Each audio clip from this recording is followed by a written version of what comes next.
The time is 10:02.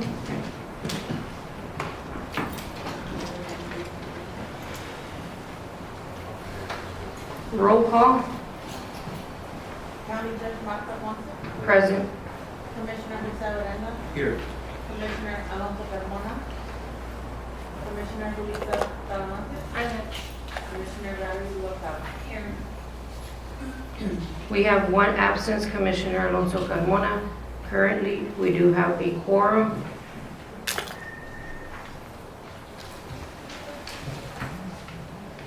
(1.3) Pledge of Allegiance and salute the Texas flag. Pledge allegiance to the flag of the United States of America and to the republic for which it stands, one nation, under God, indivisible, with freedom and justice for all. Honor the Texas flag. I pledge allegiance to the Texas, one state under God, one indivisible.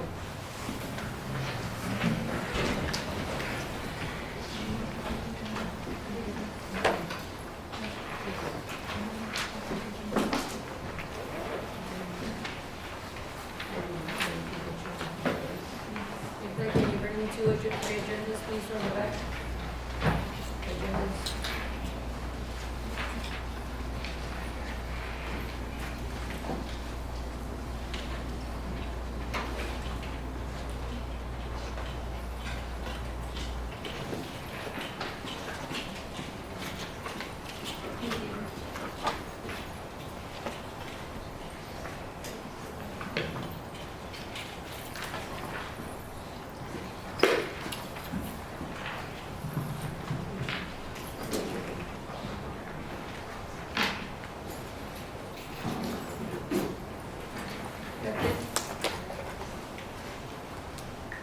At this time, I'd also like to take a minute of a moment of silence for our colleague and dear friend, Judge Cindy Martinez Rivera, who unfortunately passed.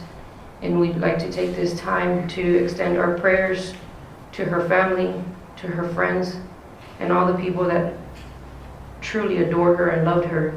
So at this time, I'd like to have a moment of silence for our colleague, Zavala County Judge Cindy Martinez Rivera.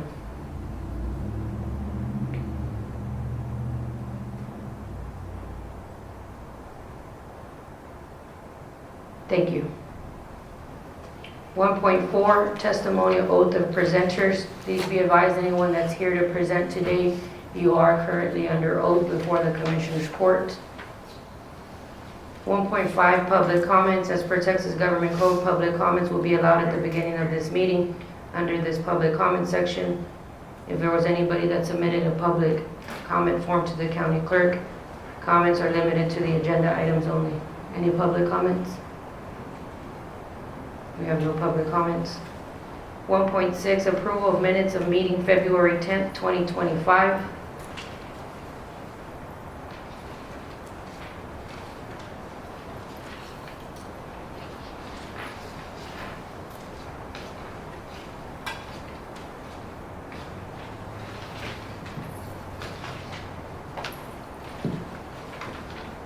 Are there any questions on the meetings? Minutes of the meeting? If there are no questions, I will entertain a motion. Subject to the corrections and Motion by Commissioner Noguera, Second. second by Commissioner Uranda. Any further discussion? All in favor? Aye. Any opposition? Motion carries.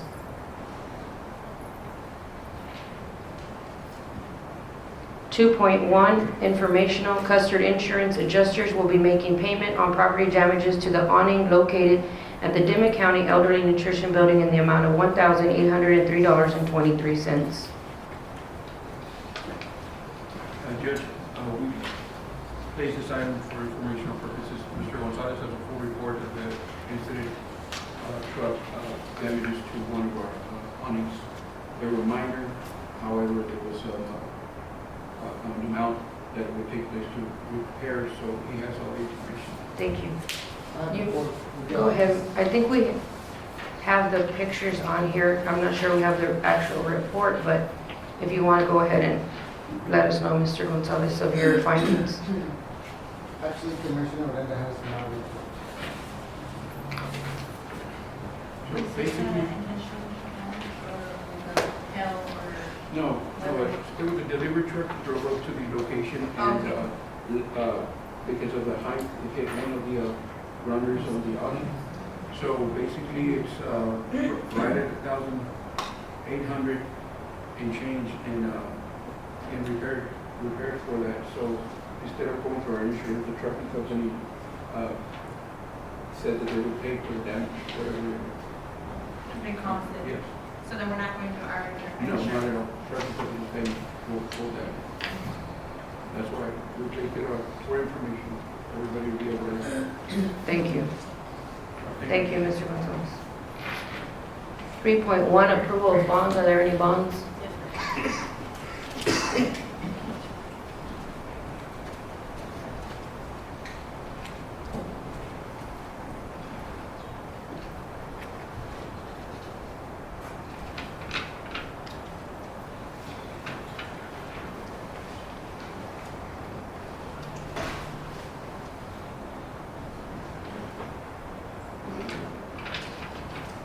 Without stating names on the record of any employees, as per the government code, we do have a bond for the clerk's office, county clerk's office.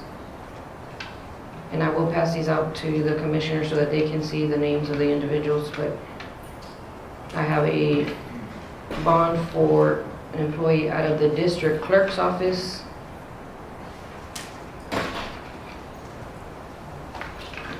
Have a bond for a county clerk.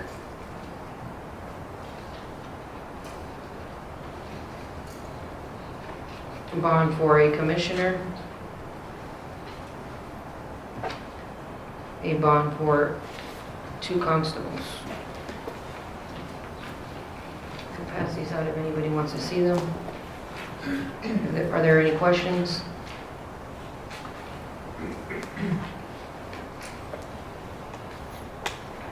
Motion to approve. I have a motion by Commissioner Jose Urenda, Second. second by Commissioner Noguera. Any other discussion?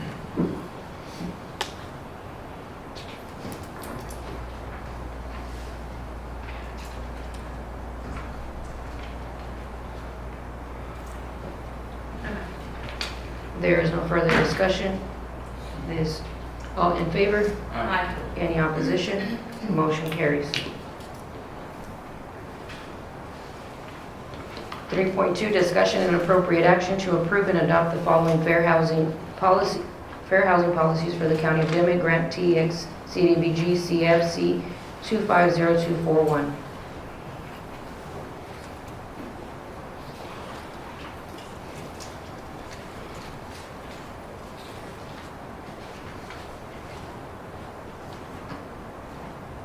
Judge, Commissioners. Good morning. As part of the community development block grant, the county is required to submit a fair housing policy and also to have a compliant April fair housing. So as part of the 3.2 and 3.3 and as well as 3.4, that's the part of the requirement that we have. Currently right now, the county has an application, a preliminary application on there. So for us to meet that requirement is part of that. Thank you. Any questions? Motion by Commissioner Noguera, Second. second by Commissioner Urenda. Any further discussion? I do, real quick. So we already have a fair housing proclamation. This is just an updated one? This resolution / proclamation has to be, essentially has to be done every year. It's part of the procedures in order for Ms. Rodriguez to apply for grants. Almost any grant that we apply for requires the County Commissioners Court to pass a resolution saying that we're going to be in agreement with her and Middle Rio Grande Development Council applying for such grants. And so essentially, it's kind of the approval of the county, and that's why we need to approve this. It's a proclamation / resolution. So it's a yearly. A yearly thing, so we do it every year. Okay. No. Any other discussion? All in favor? Aye. Any opposition? Motion carries. I will call 3.3, discussion and appropriate action to approve proclamation of April as Fair Housing Month for the County of Dimmit. grant number TXCDBG CFC 250241. Whereas the Title 8, of the Civil Rights Act of 1968 as amended prohibits discrimination in housing and declares its national policy to provide within the constitutional limits Housing Act in the United States. And whereas the principle of fair housing is not only national law and national policy, but a fundamental human concept, entitlement for all Americans. And whereas the National Fair Housing Law during the month of April provides an opportunity for all Americans to recognize the complete success in the goal of equal housing opportunity can only be accomplished with the help and cooperation of Americans. Now therefore, where the Commissioners Court and the County Judge Marta Ponce of Dimmit County do proclaim April as Fair Housing Month in the County of Dimmit, and do hereby urge all citizens of this locality to become aware and support the Fair Housing Law. In witness thereof, I am going to affix my signature and seal this 24th day of February 2025. I will entertain a motion. Motion by Commissioner Noguera, Second. second by Commissioner Talamantes. All in favor? Any opposition? Motion carries. 3.4, discussion and appropriate action to approve the publication of the fair housing notice in the local newspaper as required by the County of Dimmit Grant TXCDBG CFC 250241. Thank you, Commissioner. Motion by Commissioner Noguera, second by Commissioner Talamantes. Any further discussion? All in favor? Any opposition? Motion carries.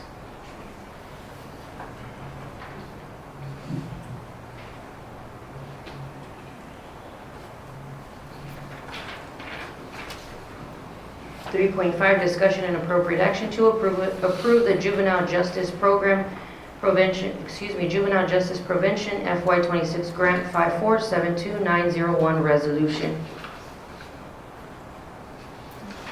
Good morning, Commissioners. Good morning. This grant, I'm using to apply for a juvenile probation, not a probation, juvenile officer for the Sheriff's Office, and it's going to cover the salary, the fringe, as well as training for the year.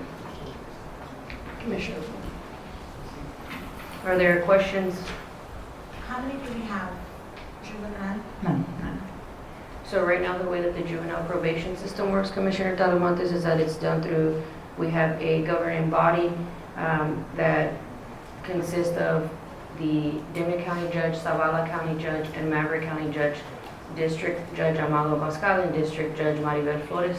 And we sit as the juvenile board, and that board appoints a chief juvenile probation officer, and then that officer goes and delegates. I need that paper back. They hire the juvenile probation officers. I know that we have one juvenile probation officer here in Dimmit County. Zavala County has one as well, and I believe Maverick County has about 4. So this one would be just specifically delegated to the sheriff's office through this grant, if I'm not mistaken, correct? Motion. I have a motion by Commissioner Talamantes, Second. second by Commissioner Jose Urenda. Any further discussion? All in favor? Any opposition? Motion carries.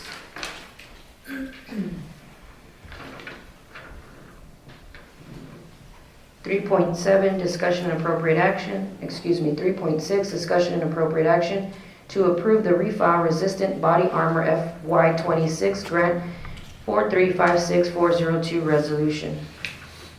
This grant is to purchase rifle-resistant body armor for the Sheriff's Office. A lot of their rifle-resistant body armor is already outdated, so I need to get them updated. Are there any questions? Motion. Yes, I did have one question.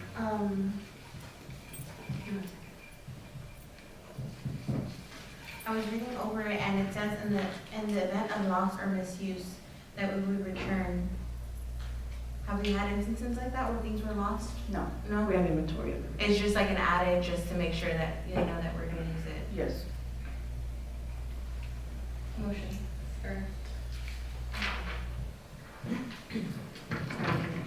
That's fine. Any other questions?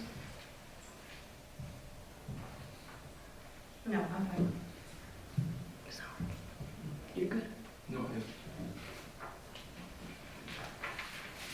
I do have a motion by Commissioner Julissa Talamantes, Second. second by Commissioner Noguera.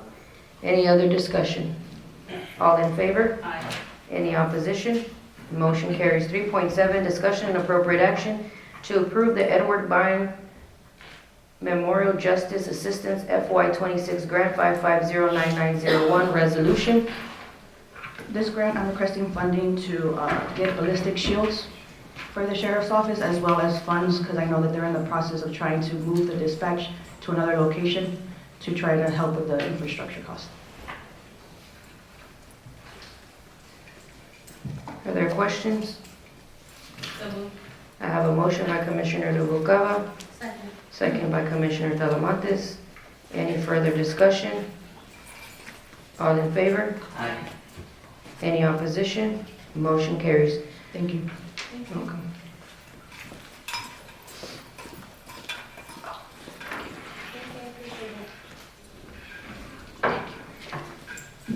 3.8, discussion and appropriate action, county assistance of digging grave sites and exhumations for Operation ID.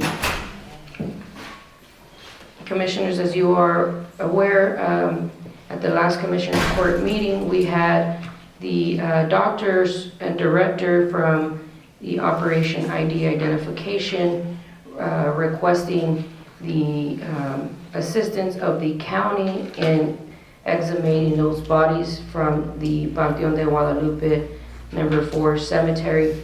I am aware, I think you guys are all aware, you received a letter of the Attorney General opinion from Mr. Gonzalez. If you did not, we do have Mr. Franklin, if you please want to come up. I believe you have copies? Yes. You made copies?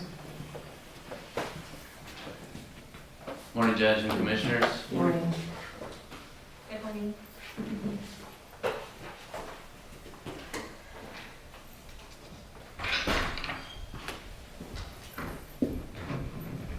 Thank you.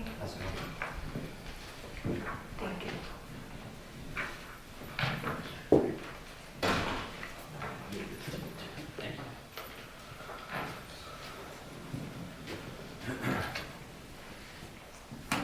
In regards to assisting, and just to briefly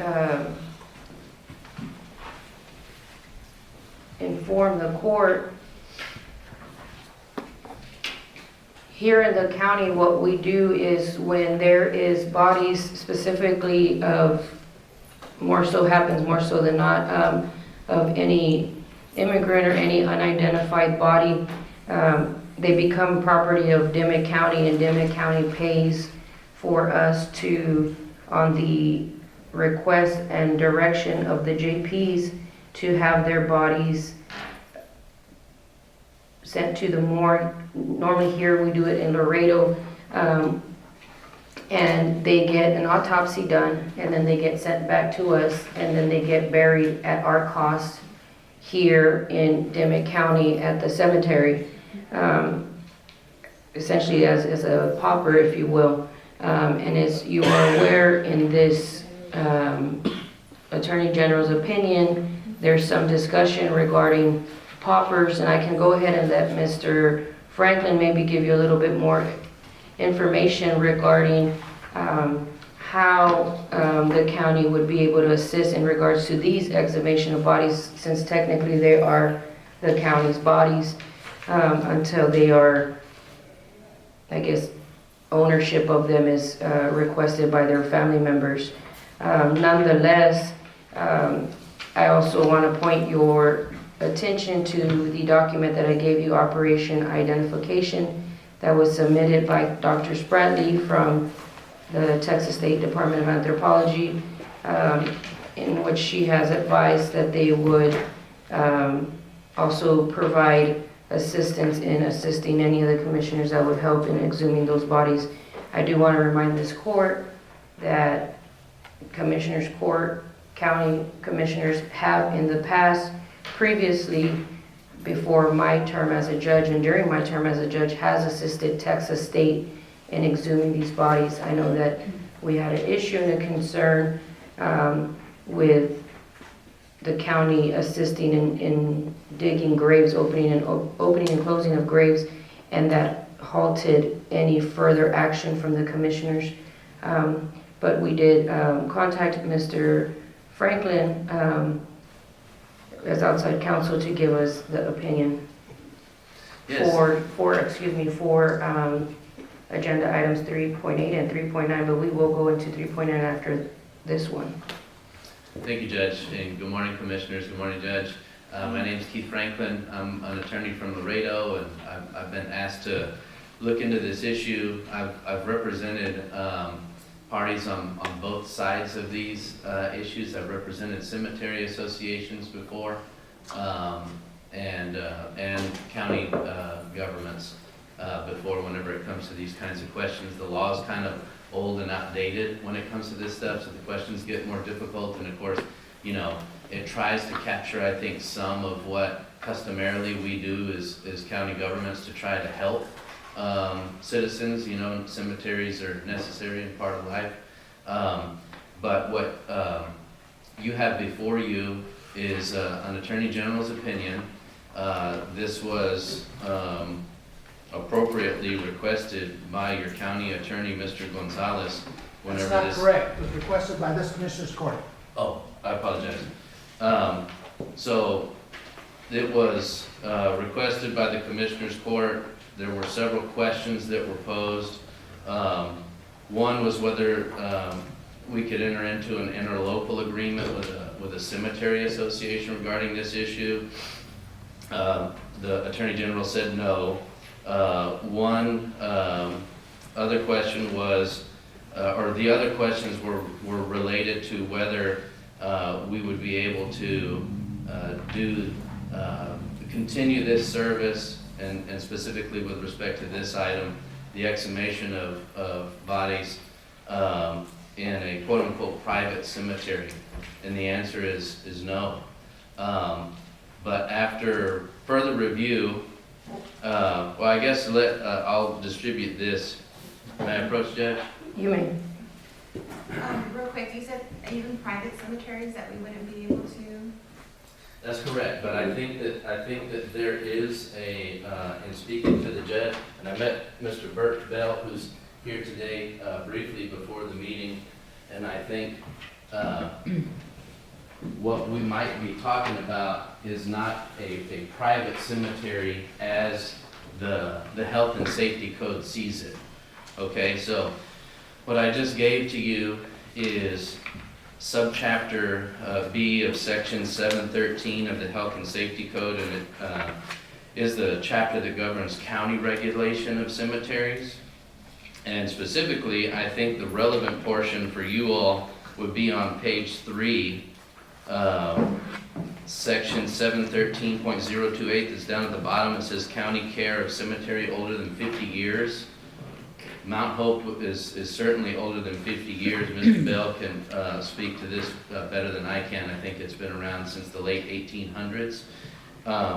And if you look at letter C, at the discretion of the Commissioner's Court, a county may permit the use of public funds, county employees, county inmate labor, and county equipment to open and close graves in a cemetery described by subsection A. And a cemetery described by subsection A is just one that's at least 50 years old. It's section B that I believe the AG opinion is talking about, and what we have to be careful about as a county, which is that this would not apply to a perpetual care cemetery or a cemetery maintained by a religious or fraternal organization. So, now typically when we talk about a private cemetery, and my experience with that has been, is like one that's out on family land that just members of a family are buried in. Then you have these that this is talking about. A perpetual care cemetery is one that's got like an endowment that supports it. So you wouldn't want to use public funds to support a cemetery that's got its own support, okay?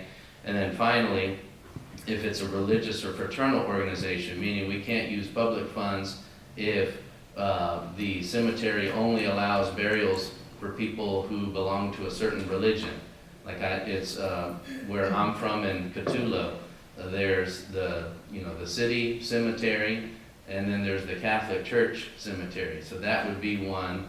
It's owned by the Diocese of Laredo that would be maintained by a religious organization. And the other one would be a fraternal organization where you'd have to be a member of some sort of organization in order to be buried there. But what I did, and I know Mr. Bell brought a lot of materials with him today You too, can come forward, Mr. Bell. is I tried to basically search the title to the Mount Hope Cemetery. And the records that I saw, hello, Mr. Bell. Oh, time out just a second. Yes, sir. I want to stop you. This particular deal with the indigent is not in Mount Hope, it's in Guadalupe. Yes, sir, we understand. But Okay. in regards to 3.9, which would be the next agenda item, Yes. to dig, and it's for the county to assist in digging of local grave sites at the local cemeteries, that's where the cemetery would apply, Mr. Bell. But yes, you are correct, this is pertains to the Guadalupe Pantheon. Yes, sir. May I approach one more time? Mr. Gonzalez, I didn't get your report. They were delivered to the judge's office. They should be in the box in the judge's I office. didn't check my box, that might have been what was I it. didn't. I can get you, or you got a copy right No, I here? don't have a copy. No, he just gave it to us. General opinion that was given you today, ma'am. Yes. Oh, okay. Oh, okay, so it's the same one, because I saw a different one from his office that I didn't get. It just has Mr. Gonzalez's But it's the same. covered in it, yes. Same thing. Yes. Thank you. If you go there, there's boxes At your office? at my office, and usually the commissioners will go every week and check their boxes for any mail that you get, just kind of like they have at the auditor's office. Okay. So what I just distributed to you, I did some title research, and what I had access to only goes back to the very late 1800s. I believe what Mr. Bell has maybe goes back before that. But what we're talking about here, number one is, most importantly, is Mount Hope does not own title to the land that is the cemetery.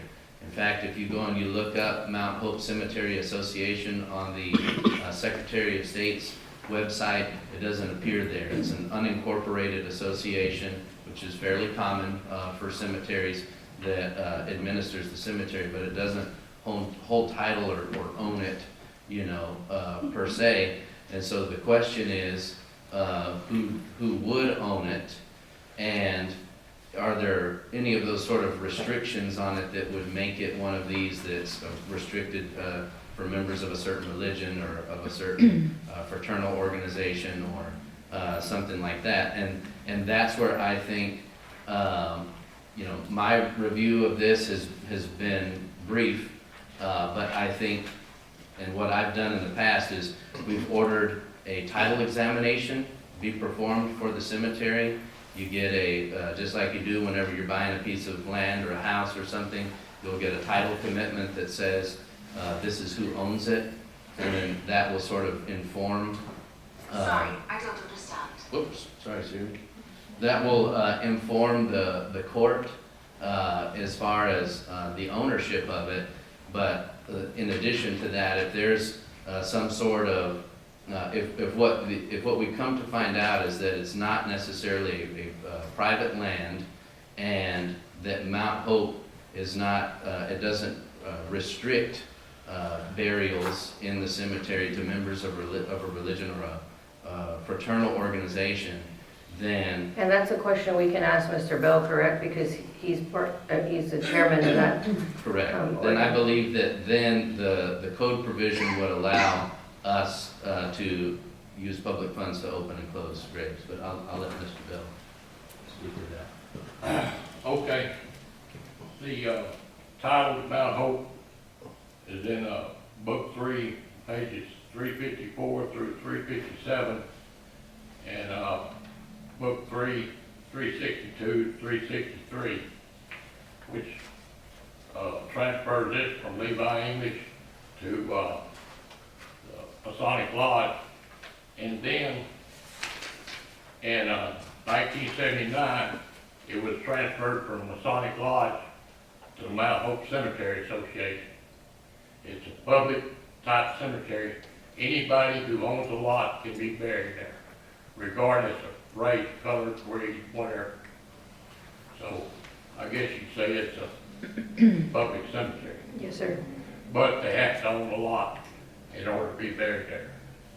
And all this is set out, Safety Health Code 711.022. Thank you, Mr. Byrd.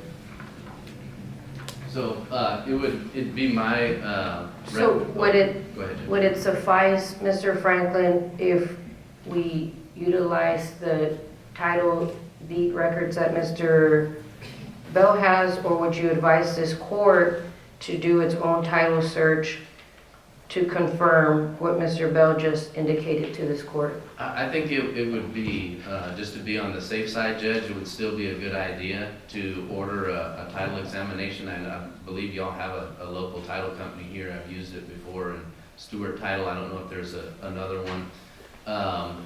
But for instance, in LaSalle County, we learned that the Ensenal Cemetery Association did not own the Ensenal Cemetery after we did a title examination, and it was in a bunch of landowners from a long time ago who never deeded or dedicated the land out of them. And what we're about to go through now is a condemnation between the county and the city of Ensenal in order to clear title to the cemetery, because it's been used for a public purpose and those people are long gone and nobody's going to use the cemetery for anything else. So,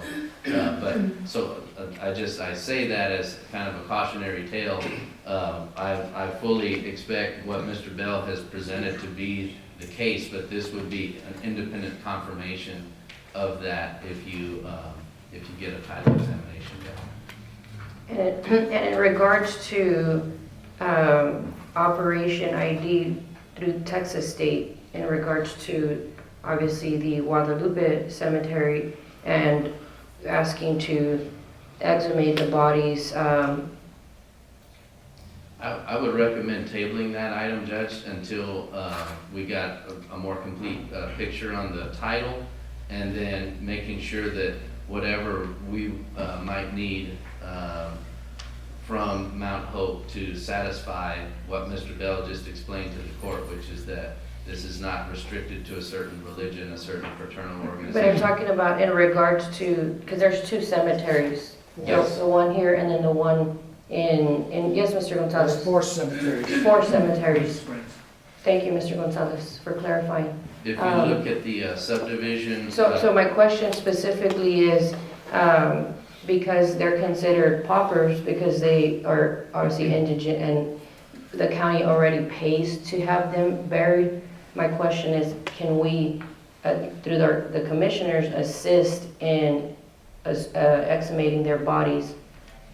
And I know that the Attorney General opinion is just that, an opinion, it's not the law. But I want to know if it's... May I ask a question, Judge? Is that cemetery also operated by the Mount Hope Cemetery No. Association? So that's something that I think would need to be confirmed again there, because I believe that that section of the Health and Safety Code that says we can do it as a county so long as it's not a perpetual care cemetery or a cemetery maintained by a religious or fraternal organization. If that's the case and we can get that confirmed with that cemetery association like we're doing with Mount Hope, then that should not be an issue. And Commissioner Noguera, because you ceased to dig assist as well in Asherton, correct? Or you still help? We just lend the equipment. We don't have body. You be careful with lending the equipment. That's a misuse of county equipment. Can't be doing that either. In Big Wells, the city owns the cemetery, In Asherton too. and we have an interlocal agreement. It's under the local Yeah, but- agreement. but- equipment. Yeah. And there's provisions in the statutes for city-owned cemeteries and they maintain them. Now, What you're not being told here is Mount Hope and the other cemeteries in Carrizo, they're charged fees, maintenance fees. Now, what's gonna happen to those fees if the county takes over and declares it a historic cemetery, which the client has not done? You have not been given the procedure to do that yet. You know, and then the other question is, when those illegal aliens were buried in Guadalupe, did we get a deed to those plots where they're buried in, just like Mount Hope gives out deeds when you buy a plot? So if you run a title search, you may have, you know, tons of deeds out there that have been given out by the associations, and at what cost to the county? If you're willing to pay thousands of dollars to find out who owns what out there, that's fine. The easier route may be is going to the local funeral home, and they used to have maps. I know Mr. Bell has maps that shows who owns the various plots and who's purchased them. Mr. Leonard used to have maps. The other associations may not keep big maps, and you know, it's hard to even find someone whose business ceased in some of those older funeral burial plots, because there's no maps to show when they purchased and who's buried there or what. Mount Hope does a better job than all three cemeteries, as far as I'm concerned. They do a good job there. But you know, if the monies that are being paid to maintain those cemeteries are trust fund, then the question is, are they perpetual cemeteries, and are they privately owned? If so, then we don't qualify unless we get permission from the state to declare it an historical cemetery. I have a question. Commissioner, I don't know if it works the same thing in Big Wells, but basically, I mean, but basically in Big Wells, it's donated land that the city does have the deed to because they maintain it, but the county has always maintained and upkept that, Well, see, that property. let me just But we don't bring you pay up to, bury people. yeah, let me bring you up to speed, as Commissioner Duokawa mentioned. Dimmit County, historically speaking, even before you and I were probably born, before everybody here was born, Dimmit County has always assisted, from my understanding, and you can correct me if I'm wrong, Commissioner Duokawa and Commissioner Odena, have always assisted in digging up graves and closing up graves for the local constituents at their request, because I think there has been families that have done it themselves, correct? However, it's been, historically speaking, the county has always assisted in opening the graves and closing those graves. However, sometime last year, there was a concern and issue that was brought to Mr. Gonzalez's attention about one of the commissioners being on the cemetery, and it led to some criminal matters. Because of that, we are in this situation now. And my goal has been, and I think everybody here can agree to that, Commissioner Urenda, Commissioner Rubalcaba, is for us to continue to be able to help the local constituents, because not everybody is in the same economic status, financial stability to pay thousands of dollars to go and dig or open. And we all in this lifetime are going to experience death of a loved one, that we have to spend money to go and dig and open a hole and close that hole. So the whole purpose of having this discussion and resolving this issue is because I know I want to, and I have no equipment, but I know Commissioner Urenda, I know Commissioner Rubalcaba, because I've had some of their constituents call me to my office wanting their help. So the whole purpose of this is to resolve it so that we can be able to, under the letter of the law, continue to assist these constituents that cannot have the financial means or don't have the equipment to go and do that themselves. It's been long-standing, and so the reason why I asked you that question, Commissioner, about assisting is because if that's the case, we run a title search on all 4 cemeteries to give us an answer if they're public cemeteries, and then we can put it back on the agenda and vote on whether, according to the government code, it allows us to, section 713.028 allows the commissioners, of course it needs to be approved by the court, to allow it, and it doesn't mean that we have to give them public funds. It says the use of public funds, comma, county employees, comma, county inmate labor, comma, county equipment to open and close these graves. So you could use any of those to open and close these cemeteries. And the whole purpose is to get an answer so that we can continue to do that, because I can tell you that I've had many people call my office asking if the commissioners can open and close the cemeteries. And this has been here for years. It's been going on before. And it coincidentally just happens that when Marta Ponce becomes a county judge, they can't do it anymore. That's And- inappropriate, Your Honor. and- That's incorrect. No, Mr. It's not Gonzalez, because you're the county let me judge. finish. If not, I'm gonna find you in contempt and have you out of here.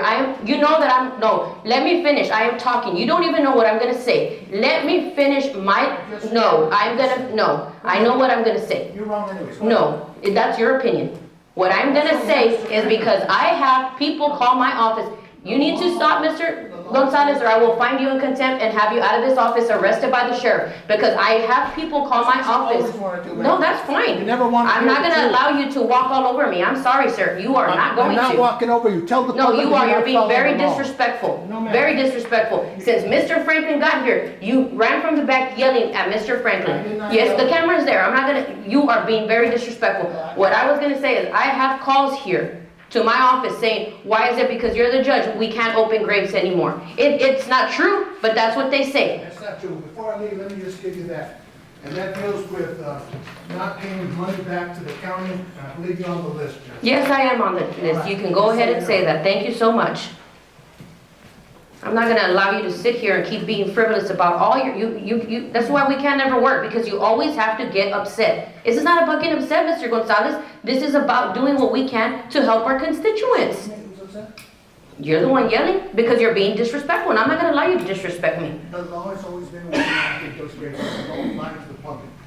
You can, Mr. Bell, how long has the county been helping those graves? So you're telling me that Frank Ponce was breaking the rules and you never did anything about it? Is that what you're telling I me? looked at the minutes, and I advised Frank Ponce that they couldn't do it either. And they haven't still looked did at it. the minutes. And they still did it. And you have a job as a county attorney to, anybody that violates the penal code, obviously the whole commissioner were violating the penal code, if you allowed them to keep digging those holes. I advised Yes, them, sir, you did. And they did not. When it Okay, came up- exactly. You invited, and Tell you, Commissioner why this came up. because Commissioner Uranda got arrested, that's why this came up. Because he said we were digging graves. I said, you shouldn't have said that. You know, we've always maintained the status quo, but when it becomes an issue, I have to advise you again that it's against the law. And that's exactly. And I understand that, Mr. Goins, you're advising us, and that's why we stopped. Everybody stopped digging holes. I did not know until right now that Commissioner Rubalcaba and Commissioner saying that they're letting them borrow equipment. I did not know that. We're lending them the equipment Mr. Gonzalez, if you don't Because mind, under- please, yeah. under the local Let her- agreement let that her we have talk. with the city. They Exactly. can use the equipment. Whether they use it for the cemetery, we don't know. We just lend it out. It's the city cemetery. It's not a public that they can't use it. I've been here 10 years. We have the local agreement, so it says equipment. We can lend the equipment. In the interlocal agreements, what it's said in the past is that when we use equipment for under interlocal agreement, it's used by county employees, not to lend out the equipment, because we don't want the liability of the city or someone else damaging the property. We had an issue with another commissioner in Big Wells who lent out a backhoe. And, you know, that, he was told that that was inappropriate. He said he didn't know at the time. Had the sheriff do a report, the case got lost and closed. That's what would happen in the past when I would report these incidents. You know, when there was misuse of county property, the cases never got prosecuted and never got to the district attorney's office. Huh? Well, yes, you're I'll right. go back and check, but I know in the contract. Mr. Gonzalez, if you could, if you could please just, give us some time so that way we can come to a resolution on this issue. I know that it's getting heated and tense. I do remember it happening, all of Dimmit County remembers this issue happening, but if we don't stay and we don't work all together and communicate the best that we can, we're not gonna come to a reasonable conclusion on this. Because let me explain to you the differences in the Big Woods Cemetery that it is from Mount Hope. For one, we don't charge for plots. We do have an interlocal agreement with the city, it's donated land. I think it's the same way in Asherton. They pay? Okay, they don't pay any yearly fees, nothing. Our land is completely, and I have not been letting them use any equipment. What I did do is I have an employee that clocked out, went and assisted on their machine, on their time. He clocked out from working with me to go and assist the city because we are struggling as well in Biblos. Anybody here probably knows that Biblos, I mean, you don't have very fortunate people. I feel it for the people, and I understand where the judge is coming from too. We're saying that it's hard when we have individuals come up to us that they have no money to do this, and we can help, and it's heartbreaking because you understand their situation. But if we don't come to an agreement together to see how we can do it. With all due respect, I understand that. It's just that I can't, I can't advise you all to break the law, and I'm not gonna do that. And we're Well, then not, don't Mr. advise us to Gonzalez, break we're the not gonna law. break the law. That's why we're here. We're not gonna break the law. Don't But I tell just want you to know that we get told stuff about why all these years people are getting to bury and dig their holes, and now we're new here and we're changing the laws. We're not changing the laws. You advised us, and also because he got arrested, so we stopped everything because we don't want anybody to get in trouble. You're If confusing don't. the two Yeah. issues. It wasn't because he got arrested, it's because of the comments that you're allowing us to dig graves. I said, now you messed it up for everyone. You're talking about Mr. Urenda? Right. Okay. He can confirm it. Yes. May I confirm what you said? Yes. I did, and I hope everybody understands that I asked because I was confused. I came in as a commissioner and following basically an established pattern of operation, Correct. okay? I never, from the point that I became a commissioner, I never received a memo or an email saying, hey, you're not allowed to work at the cemetery. I followed the established pattern. So when I was called for it, I did ask. I said, wait a minute, I'm confused. We've been digging graves out there. What's the difference of removing a damaged guardrail, laying into the inside for the safety of the public versus digging a grave? That's why I asked. I did ask because I was confused. I'm still confused. I'm still trying to figure out how. No one ever got arrested, but I did. But I'm not here to discuss that. I'm here to figure out what's the Mr. best Gonzalez, solution. if I can, let me reword that you're saying that you're not going to stopping us. Help us how to do it then. If you don't want to stop us, help us understand what we need to I would do have advised you already. to make it legal. You're trying to hire, you've hired outside counsel to find loopholes to the law, and I don't see it.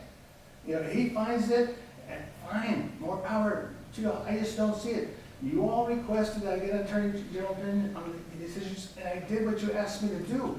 It still came back, we cannot do it.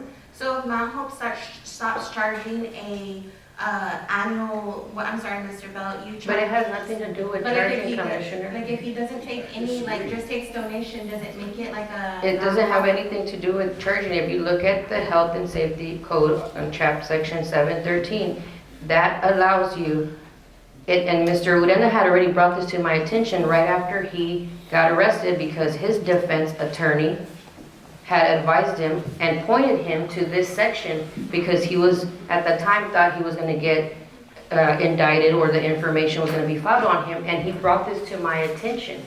And Mr. Urenda had already told me that there was a way for us to continue to do it if the cemetery was older than 50 years old, and these are the reasons why. It's There, declared historical. but it doesn't say that, Mr. Gonzalez. The law specifically says for purposes of historical I preservation. do have a question before I bring this question. In regards to health and safety, Look at the statute. are we as a county not supposed to or be responsible for? Now you're going somewhere. All right, I know where you're going. You're asking, do we have a paupers program in Dimmit County? We don't. Now, you want to start something People that cannot afford for to pay. indigent people that cannot Afford afford to pay. to bury their family and friends. You want to start something, then you look at the paupers burial plan. Look at the city cemetery, look at the larger cities. You can see it on the internet. I've looked at them, and they have them. Some of the smaller counties, Gaines County has them. I've looked into it. But Dimmit County is not going that route. They want to continue doing what has been done in the past. Researched it, thrown in my face, and I've had to tell you, I'm sorry, we can't do it. It's not that I want the commissioners to help the public. Yeah, I agree, some public members, need the assistance, But if you want to try to help the public, then work on a pauper's plan for Dimmit County. How do you assist, at what cost, and then, you know, even for the illegal aliens, we don't have a pauper's plan in Dimmit County. All right, there was, the only thing I could find in Commissioner's Court is that Ms. Martinez came before the prior administration, and they just agreed that they would be buried in Guadalupe Cemetery. And then the other question that's being raised is, okay, Operation ID. Operation ID is not set up by the legislature. It doesn't authorize the county to go out and help exhume the graves. So you gotta be careful with that as well. The reason Go I'm ahead. asking these questions because, for example, the concern I'm bringing up, Guadalupe number 1, which is the older of the two cemeteries between Guadalupe and, okay, that one at this point actually has gravesites that are caving in due to the fact that back in the day they were all wooden caskets. They're deteriorating and they're caving in. You can walk through there and see holes, and we all know what happens. It's somewhere out in the brush. There's possums, there's all kinds of animals. It is a concern. That's why I'm asking on the health and safety. May I respond to that, Go Commissioner? ahead, Mr. Franklin. So the portion of the statute that we're talking about, it says two things. It's for purposes of historical preservation or public health, safety, or welfare, that you're allowed to do these things so long as it's not a private cemetery, it's got perpetual care, or it's tied to a religious or fraternal organization. So when Mr. Gonzalez presented the questions to the AG, I believe it was presented as this is a private cemetery. And what I'm recommending to the court, based on what Mr. Bell has said and based on the title to the cemetery, it does not appear to be a private cemetery. And therefore, if it's not, then B would not preclude us from opening and closing graves in a cemetery that's older than 50 years for purposes of either historical preservation or for the public health, safety, or welfare of your constituents. And the one he's talking about is already full, it's closed. You're not gonna be, It's Guadalupe number 1. yeah, you're not gonna be burying any more people in there, more than likely, unless you're burying ashes on top of an old existing grave. Now, if you're gonna go that route, and you're being advised by the superintendent, you know, why not think about giving a dedication from these private organizations, dedicating that land to the county? That's another option, correct? If they own it, we don't know who owns it. All right, and even if they don't, Right. all right, So then you can get a quick claim deed or deed There's it out. a deed in 1929. So Mr. Bell's cemetery is not a private cemetery? No. No. Well, Ma'am, Go ahead, Mr. Bell. kind of slow down here a minute. I have a safety and health code printed out here, and there's over 50 pages in it, and it was written by lawyers and officers. And you can find anything to say to the left or to the right. Where you find it saying one thing, one section, you go to a different section, and it will say opposite of it, and they're real confusing. So it is confusing, and you can get in trouble real quick by reading this stuff. And just back to the title examination specifically, Judge, the last time I did that was for the Catula Cemetery. Granted, it was for a different, or with a different title company based out of Laredo, but they charged us $600 per tract, and I believe that it was made up of 4 separate tracts, so it was, 4 times $600, $2,400. So depending on how many tracts are within the cemetery, what I showed you all on that plat of the Vivian Heights subdivision where the cemeteries are located, does not appear to be that many tracts, and so that would be the extent of a title search, I imagine, because that's how they charge. They charge per tract, not by how many instruments they have to review. Mr. Gonzalez's point about all of the deeds that have been given by Mount Hope, the way the law treats those when a cemetery association doesn't necessarily own the property is that's not ownership by those people. They're a license for people to bury that person in that grave plot. It's not like they can go out there and build a house or something on a grave plot in the cemetery as an owner. So I think that the title examination would be limited. It would be a good starting point to really determine, because Mr. Gonzalez is correct. If it is what he believes it is, then the county would be precluded from expending funds or using county equipment, county employees to open and close graves. But if it's not that, then we'd be able to do it. Find a way to make it not that, that's Thank your you. solution. Yes, I would Yeah, like thank to you. ask, so, and your advice to us is technically that since it's not a private cemetery, we can because it's older than 50 years. So we should be able to close and open homes. And Mr. Gonzalez, your advice is that you think that we need to have a paupers That's also a good idea. plan in place? And your pauper's plan will take care of the To the individuals that cannot But that's for the, afford. yeah, that's for the individuals that cannot afford. So they're, Indigent burial it's an program. indigent, so they have to qualify. Okay. Regardless of which cemetery they want to be buried in, if the county's got a system during, under their indigent paupers program for burial, then no problem.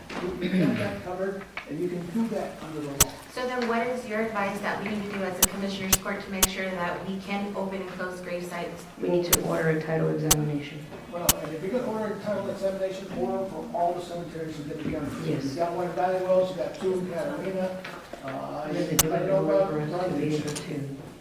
Yes, And you got one in Brundage too, and that's hard to get to, I think. not that hard, but. No, it's not that hard. Brundage, Big Wells, and Valley Boys Wells. out to 277. Yeah, we have one in Brundage, Big Wells, and Valley Wells. Catalina is owned, there's two cemeteries.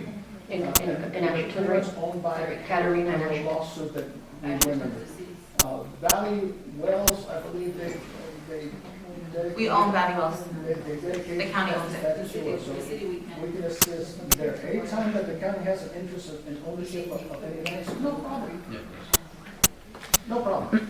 Okay, Yeah, so, so we just, my recommendation would be, because I'm a real estate lawyer at heart, and so you know, before you buy a piece of land or you accept a dedication of it, or whatever the case may be, you want confirmation of ownership, and that's what a title examination would do for you. I agree that while you're doing it, why not order it for other cemeteries, so that when the question inevitably comes up, are we allowed to help here too, you'll be closer to an answer.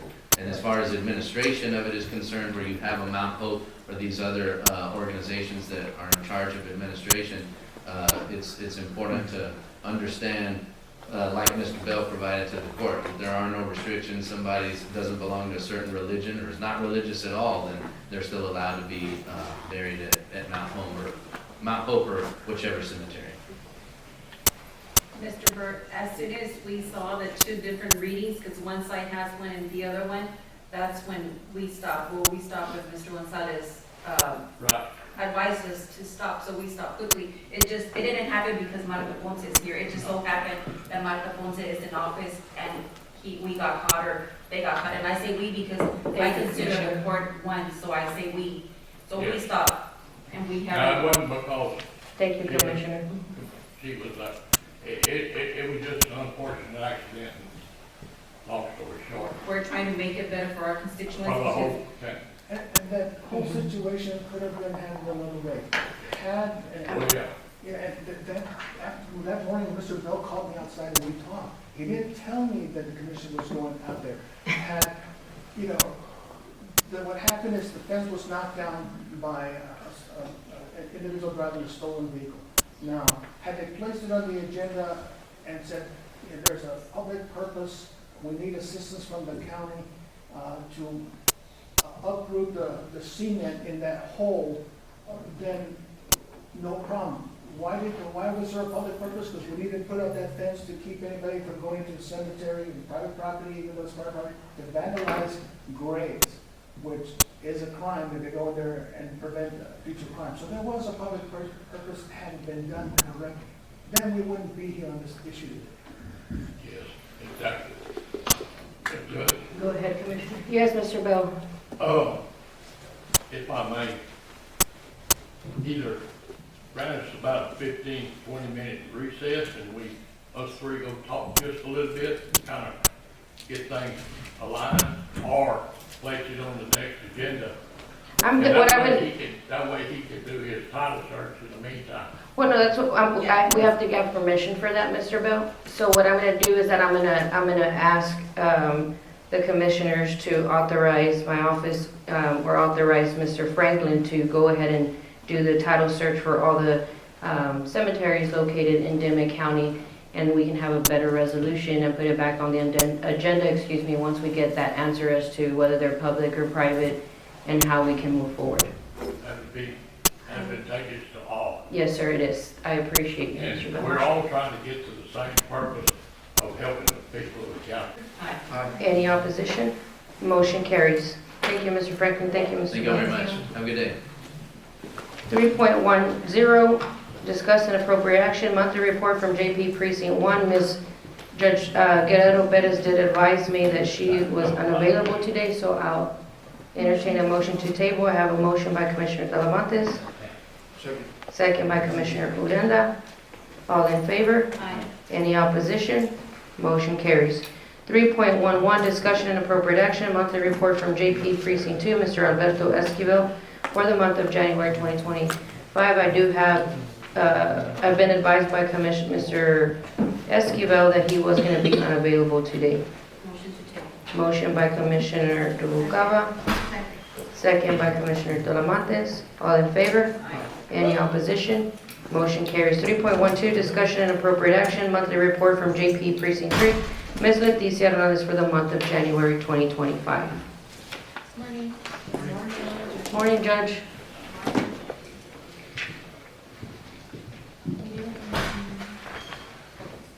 You don't have- Do we have your report, Judge? Yeah. I emailed him. Yeah.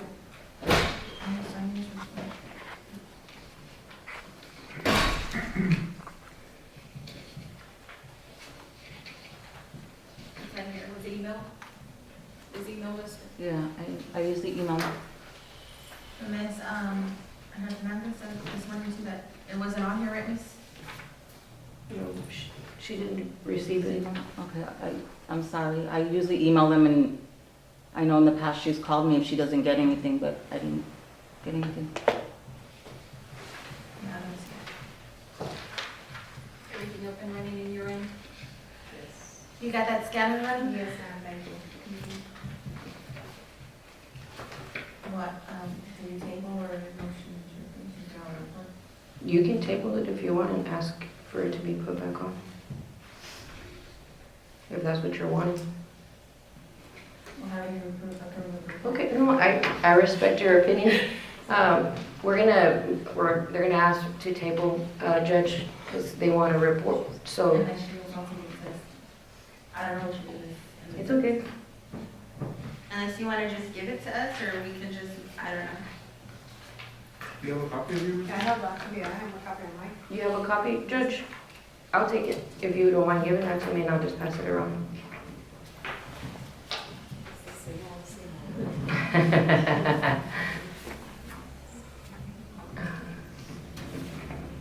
Sorry, I don't want to sound like being a pain. It's understandable. If you want the report, you want the report.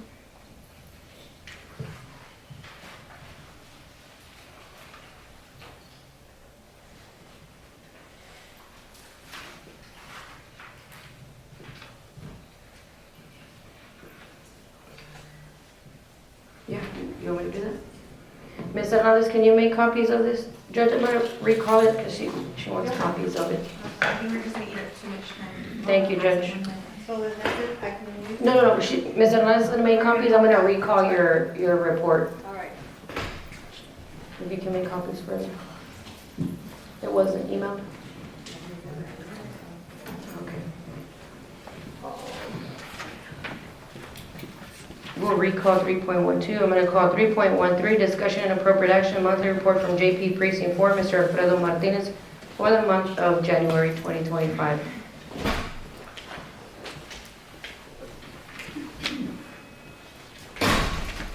Good morning, Your Honor. Good morning. Good morning. My report there?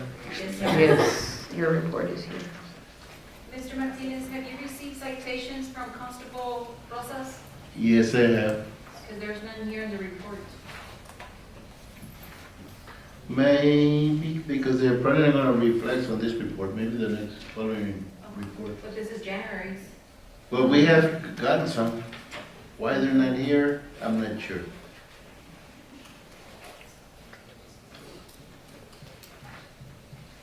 But he has turned in some citation to the office. Okay. Oh, yeah.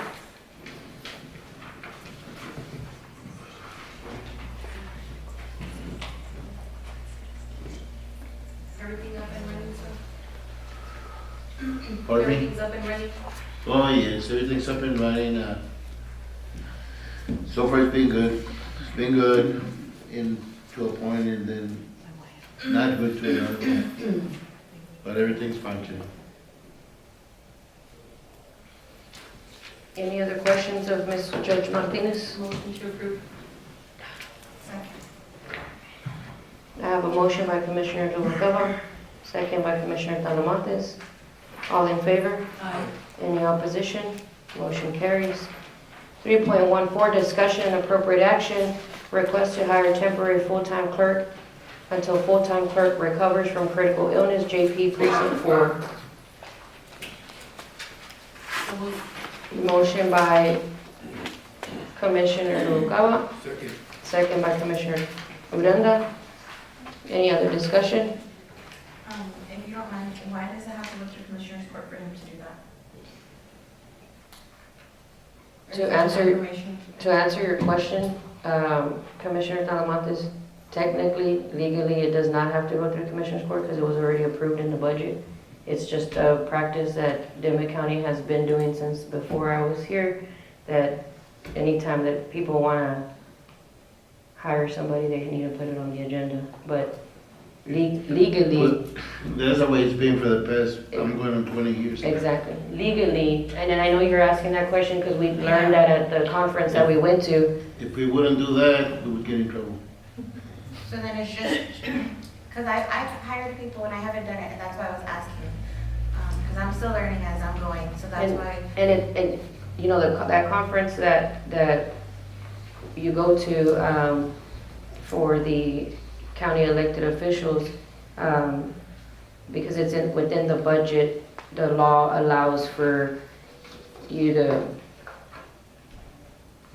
hire, exactly. But it's just a practice that's been done here in Dimmit County, as Judge Martinez said, that's been going on for 20-something years, and if it wasn't done before, they would get in trouble. I don't know by who, but I've always that done was- it. that's the I way never it- got in trouble, and the thing is, to me, it's good because that way we know who we hired, the people that we have.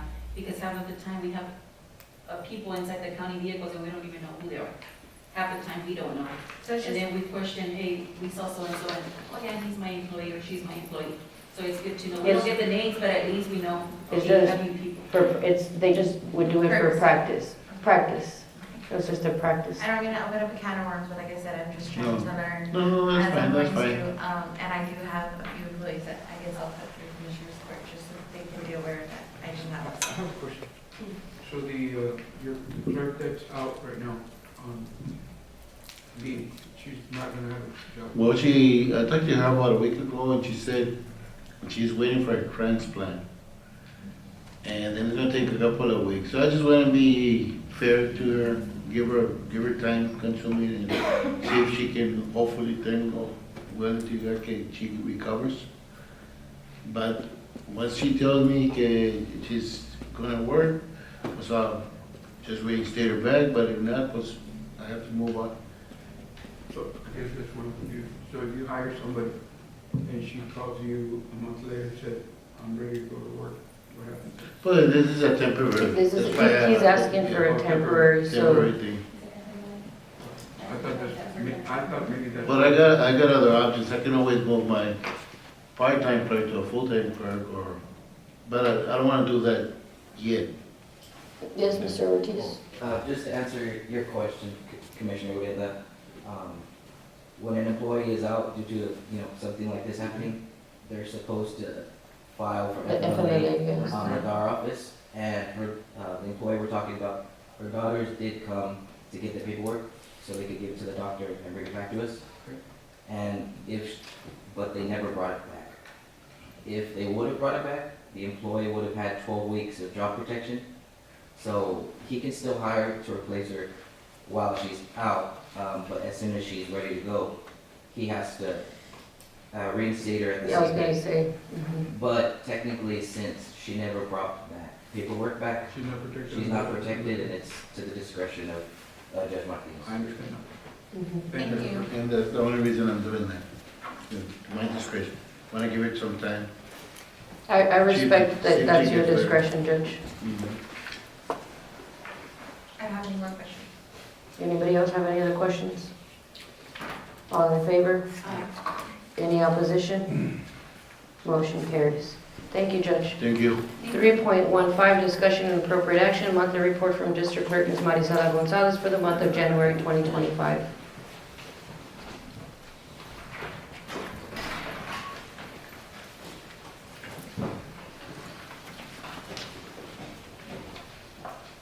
Good morning, Judge.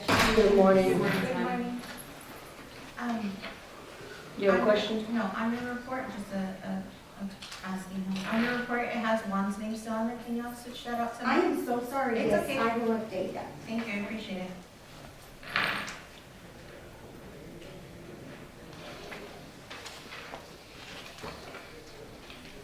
Everything good, Ms. Marty? Yes. Yes, ma'am.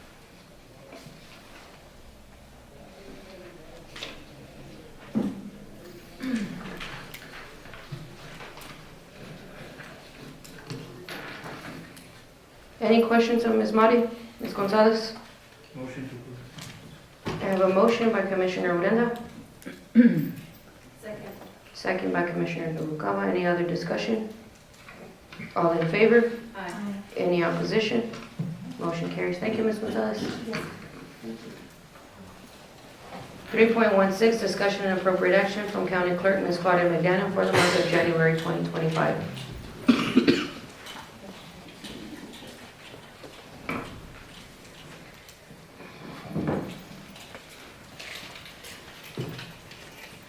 Here you go. For Commissioner Noguera. I'm sorry. This is for you. There's two of them.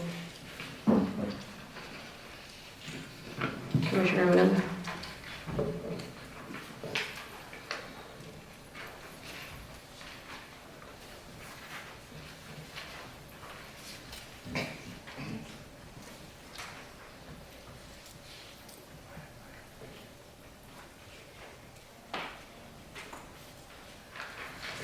So this reader just shows that wrong trend in.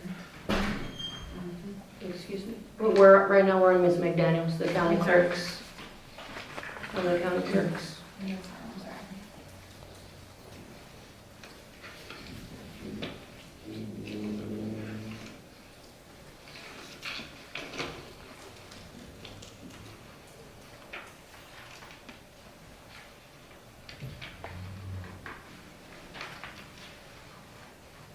Questions of Ms. McDaniel's report? Motion.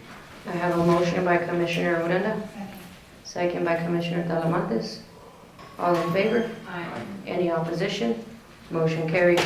3.17, discussion and appropriate action, report from Dimmit County Assistant Fire Chief, Mr. David Torres for the month of January 2025.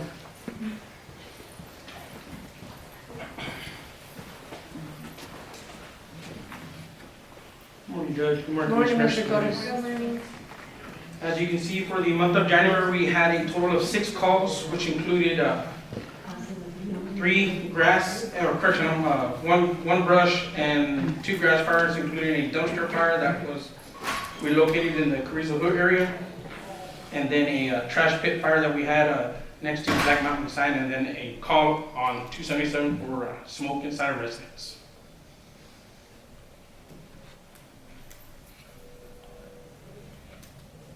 Everything's up and running with you guys? Yes, ma'am. Vehicles and all that? Yes, ma'am. We also, I just wanted to let the Commissioners Court know and yourself, Judge, that Yesterday, we did respond to the area of Asherton for a trash pit fire. The individual, two individuals that were there on scene were cited for a burn ban violation. They were burning several mounds of either debris with a lot of hazardous materials also. So TCQ was also notified as well about that. Any other questions of Mr. Torres? I have- You have a question? Yes, sir, go ahead. Mr. Torres, that dumpster fire, was that one of our county dumpsters? Yes. Yes. It was? They Yes, it passed was. by at night and just threw like a lighter or something in it and lighted up Teresa Hill residents. Okay. Any other questions? Entertain a motion. Motion. Motion by Commissioner Talamontes, Second. second by Commissioner Urenda. Next month we should. Next one, yes, ma'am. Next one, you'll see that in the report, In yes. the report and in Yes. Mr. Martinez's report, we should see the citation. Yes, Thank Mr. Martinez. Judge Martin. you. Oh, Judge Martinez, okay. Yes, yes. It was Carrizo Hill, you said? Yes. Do y'all guys start, like, do you have like a season that you start to experience like more? It's year round. It's year round. It's Talamontes. It's when we have a lot of these. Yeah, but this is actually one, in very few do we have, as far as, you're talking about the dumpster fires or the trash pit? From yesterday, from the. Oh, from that, no, it's all year round, ma'am. There's individuals, they tend to wanna burn stuff, but they burn stuff that they're not supposed to, and they try to get away with it. I entertain a motion. So moved. Motion by Commissioner Noguera. Okay.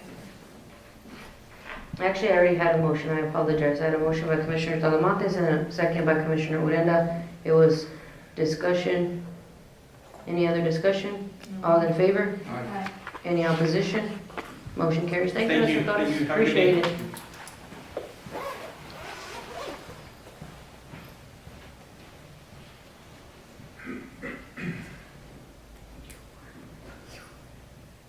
Three point one eight, Discussion and appropriate action, monthly report from Victory Ambulance for the month of 2025.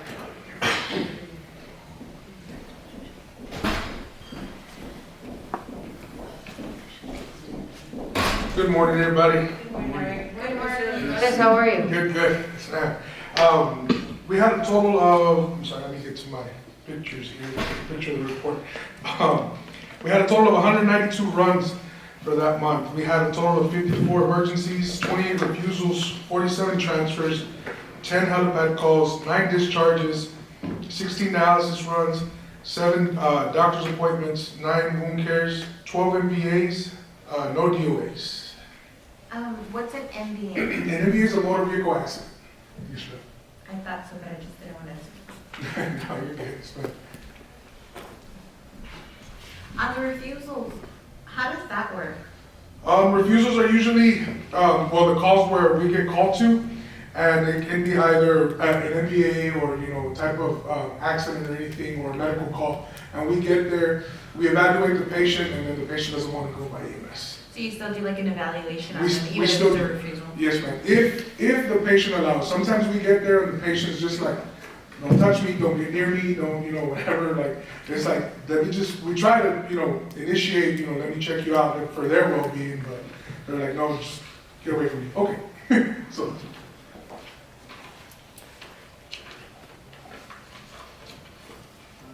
Any other, go ahead.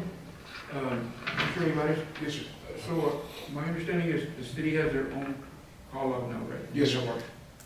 At this point, so this report should reflect just county? The emergencies, yes, the emergencies and the refusals and the VAs, yes. And the rest is just, we always give the next report of what else we do, just for information, yes. So, did y'all want me specifically just emergencies? What do you? Or- Because I'm kind of trying to gather, because like when we were talking about how many calls actually are addressed within city limits, how Within many city calls limits. are addressed for county? Yes. These Because a lot of these are these- currently county. I was gonna say, because a lot of these, Mr. Olivares, they look like they're within the city, like Are they? North 12th Street, Yeah. Austin, like, a Okay. lot of them are, like, a lot of So- them are just for the city, Then we'll fix that, because I'll go ahead and, because I had already told my, like Bucks my Country. administrative assistant, the one that does the reports, to separate the calls, which she had for the city, so I'm wondering if she did it for the county, because she separates the MERS. So I'll get with her and I'll have her reevaluate it and separate the calls. So I was just wondering, because I saw the total number. Right. Fairly low compared to other months, so I thought. So what we've done, maybe yes, sir. Thank you. So these are all the calls though? These are all the calls, yes, ma'am. But I'll make sure that the next time she separates the actual county and city calls, because that's the way we did it for the city. I thought she did the same thing for the county, but no, she did. Because I don't look at the actual report, I just get the total of the numbers and stuff. But I'll make sure to check it and get it. Will we still see the numbers of the city? That's why he's asked, if that's you'd why he's like- asking if we want to see the numbers of the city, like keep the report the way it is, or specifically just notify us of everything that they're doing within the county owned. And we want both of them?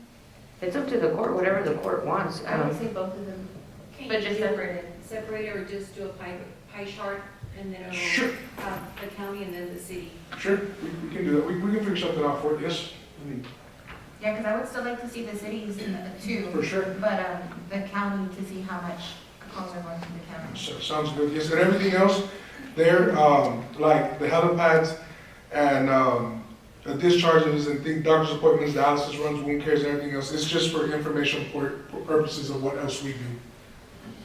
And the 911 units, how many do you have running? Right now, I currently have 4 running. I have 1 getting maintenance, doing routine maintenance. It's getting a tune-up and stuff, and we send it to the mechanics, to our mechanics in Eagle Pass. And once that one's ready, I'll rotate another one out, and then we should be, all 5 will be. I have a question. On the OOS grant in previous year, there was ATV for EMS. Did you guys ever receive that? No, No, they did not. Mr. Pereira didn't allow us to. Should give it to you guys? Because of the issue with the contractor or something to that effect, correct, Mr.? I believe There was something like something with that, the yeah. contract, and it wasn't to give it to them, it was more of a situation where they were going to be like, what's the word,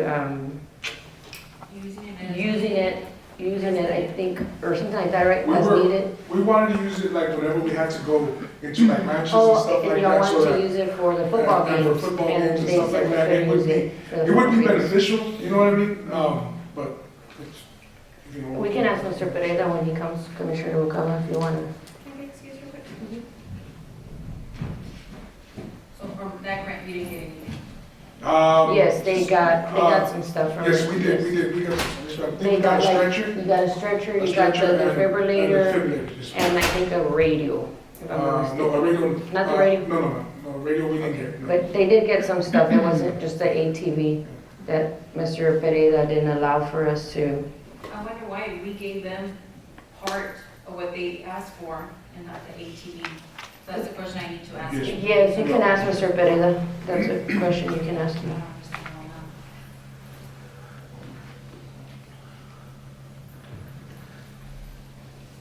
that. Any other questions? Motion to approve. I have a motion by Commissioner Noguera, Second. second by Commissioner Uranda. All in favor? Aye. Any opposition? Ms. McDaniel, just note that there's abstention by Commissioner Talamantes. Motion passes. Thank you, Mr. Olivares. Appreciate it. Thank you. I am going to recall 312, the discussion and appropriate action of, well, Commissioner Talamantes had questions and she stepped out. I apologize, Judge. I'll call it back right now. 3.19, discussion and appropriate action. Should I wait for her because she's on there too? Commissioner Noguera? Commissioner Uranda? On number 3.19. We can start it. Okay. 3.19, discussion and appropriate action, approval for County Judge Marta Ponce, Commissioners Precinct 1, Jose Urenda, Precinct 3, Julissa Talamantes, and County Clerk, Ms. Claudia McDaniel, to attend the 2025 NACO Legislative Conference on February 28th through March 5th in Washington, D.C. I was going to call her right now, but you had stepped out, so once we finish this one, I'll call her.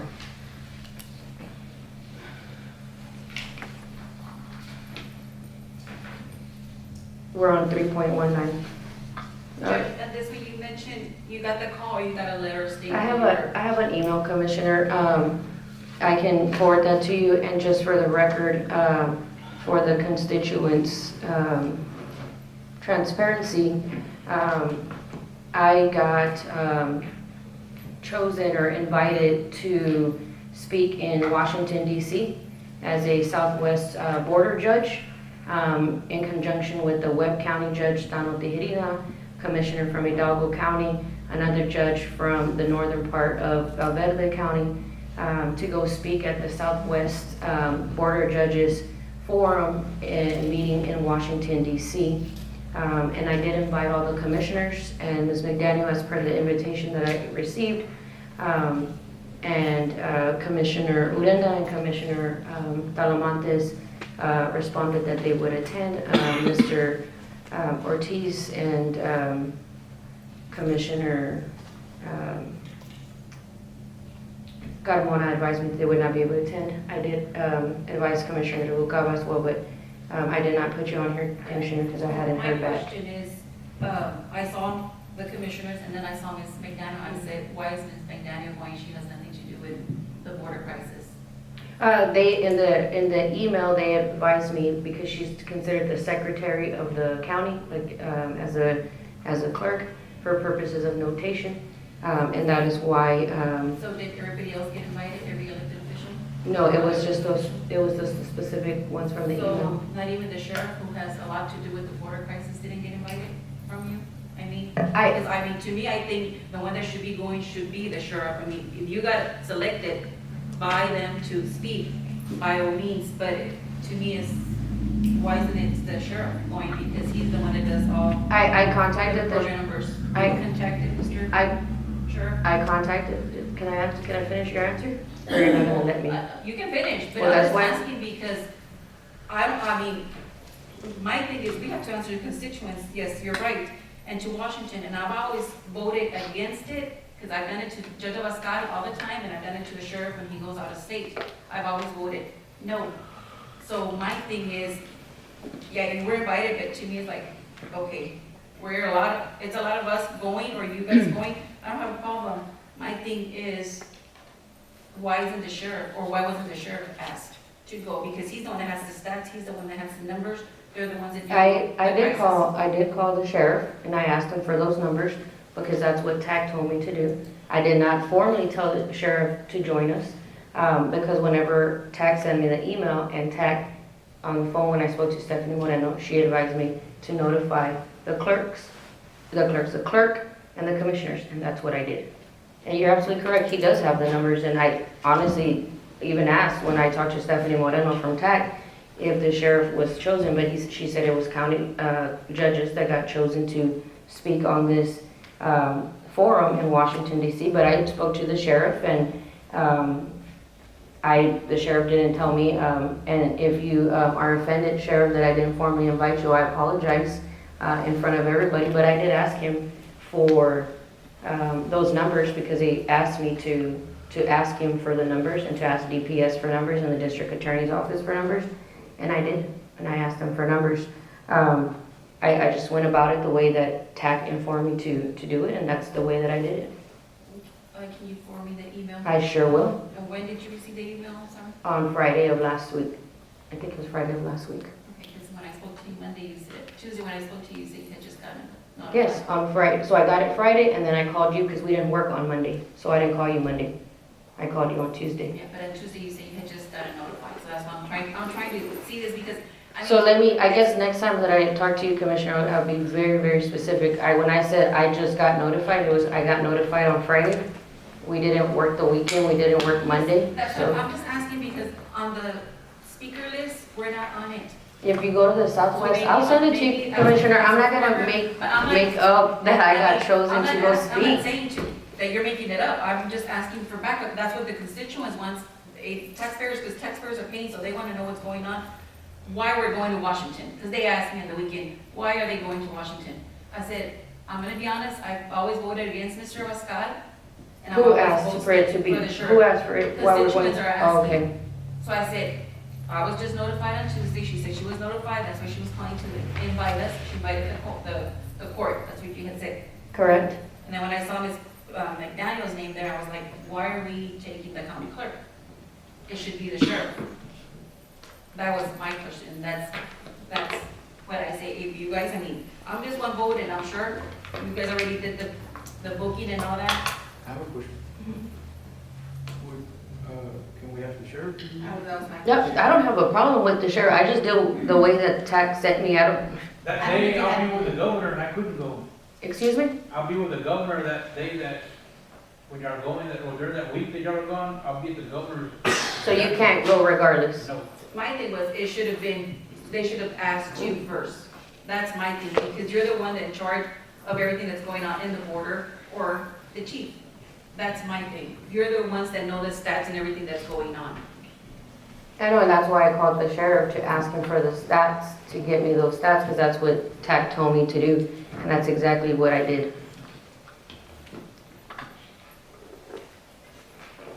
So the sheriff can't go. No, he said he can't go. I'll entertain a motion. Motion. Motion by Commissioner Talamontes, is there a second? Second. Second by Commissioner Odena. All in favor? Aye. I'm Any, against. I have one, all in favor? Aye. Any opposition? Aye. We have one opposition. For the booking, did you guys use your own personal credit card? I did, I provided my credit card for it. Okay. Because I went back to see in the minutes, and we're supposed to be using our personal credit cards for anything that we Yeah.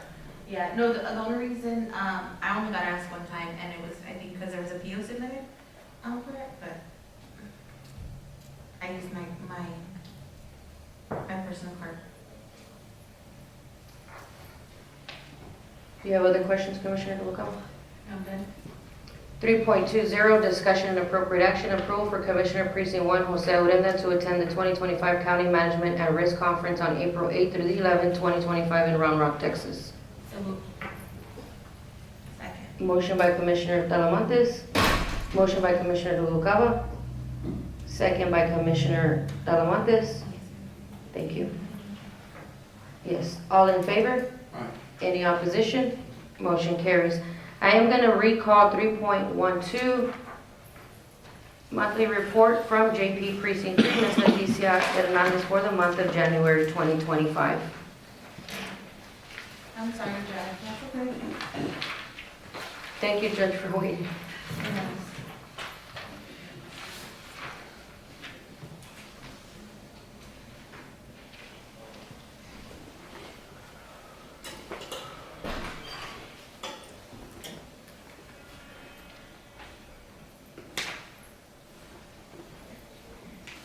Any questions on that? Are there any questions? No, no. Thank you. Second. I have a motion by Commissioner Noguera, and I have a second by Commissioner Talamontes. All in favor? Aye. Any opposition? Motion carries. Thank you, Judge. Appreciate it.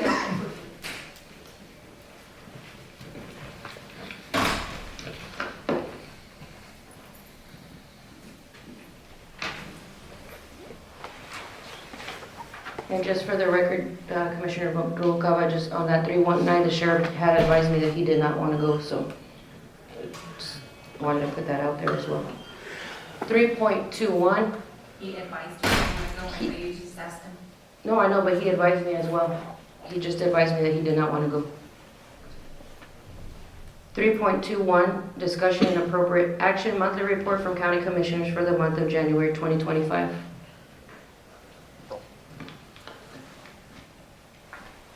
We'll start with Commissioner Urenda. Basically, Judge,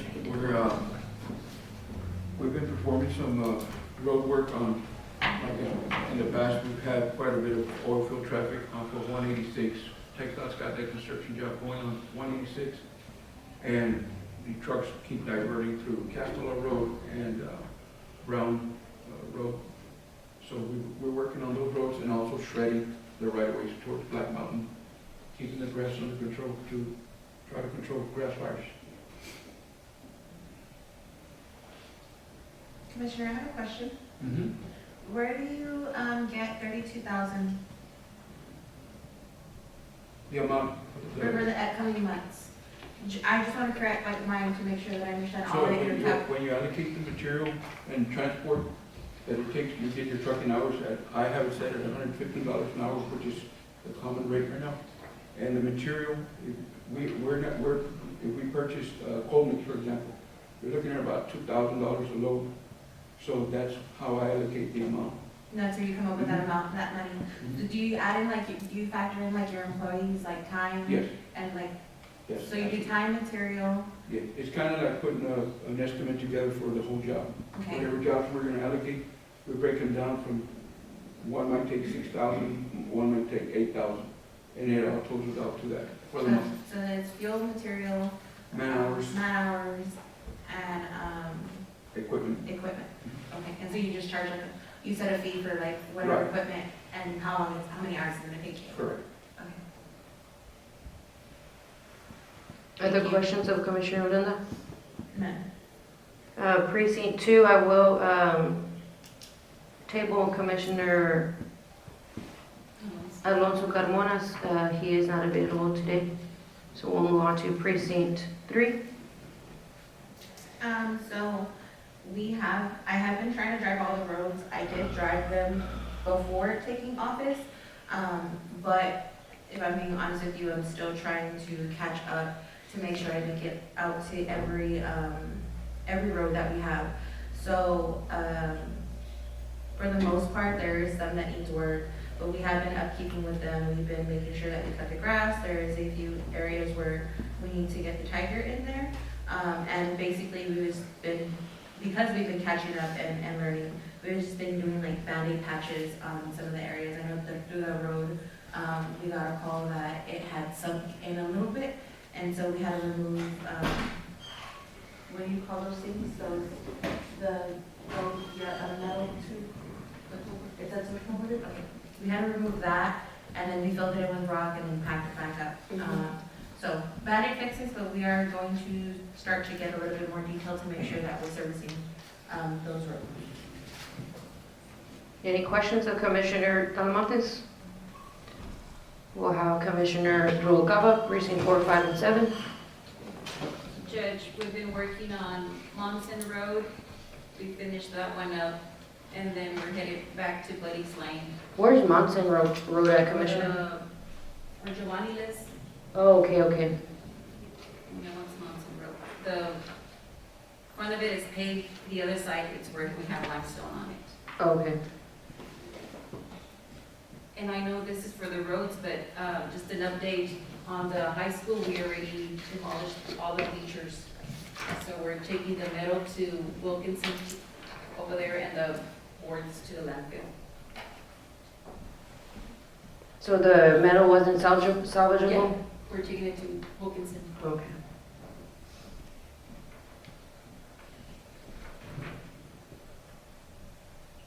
Any questions of Commissioner Rubalcaba? I see like on your second one, you add like the limestone, the wrap material, even if it's donated, do you still add it in there? From the textile, we put wrap material. Oh, okay. And like, yeah, you try to add it in there to keep track. If there are no other questions, I will entertain a motion to approve the 3 commissioners that are present report and table Commissioner Alonso Carmona, Precinct 2. Move, second, Motion by Commissioner Rubalcaba, second by Commissioner Talamantes. All in favor? Aye. Any opposition? Motion carries. 3.22, discussion and appropriate action, approval to increase rental rates of golf course.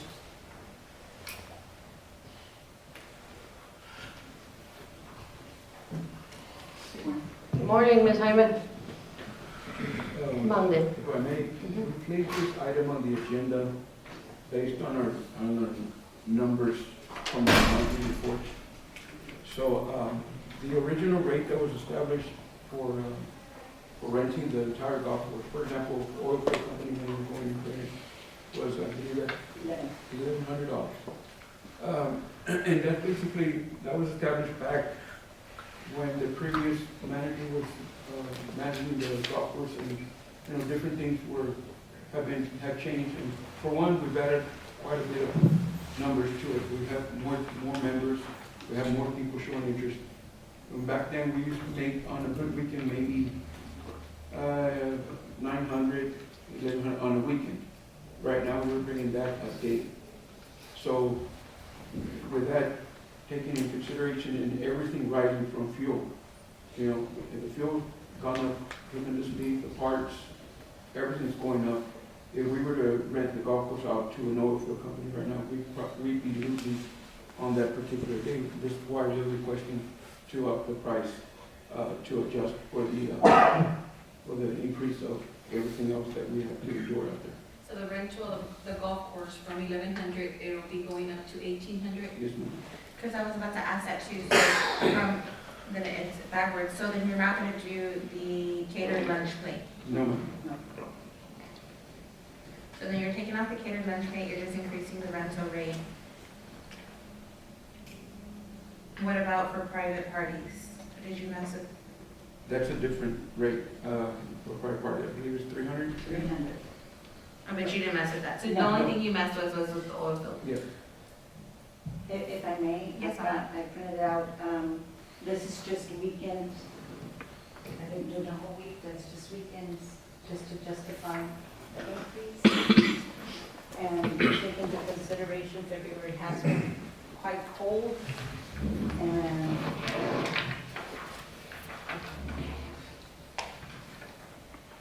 Ms. Jaime, how often do you rent it for rental parties? rental parties, it's not, it's very, almost non-existing. I don't know if you've been there before, but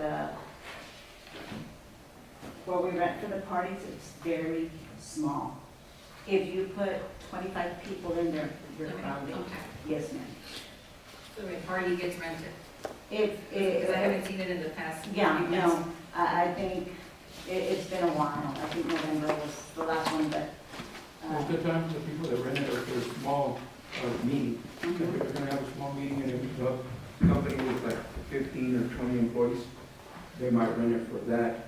The whole intention was to have them rent it for meetings and then make kind of a meeting, golfing day type of deal, which that's what a lot of them have requested. But it doesn't happen as often. What's been happening is people show up wanting to play golf, we're running out of cards, and they'll sit there and literally wait and drink out in the patio.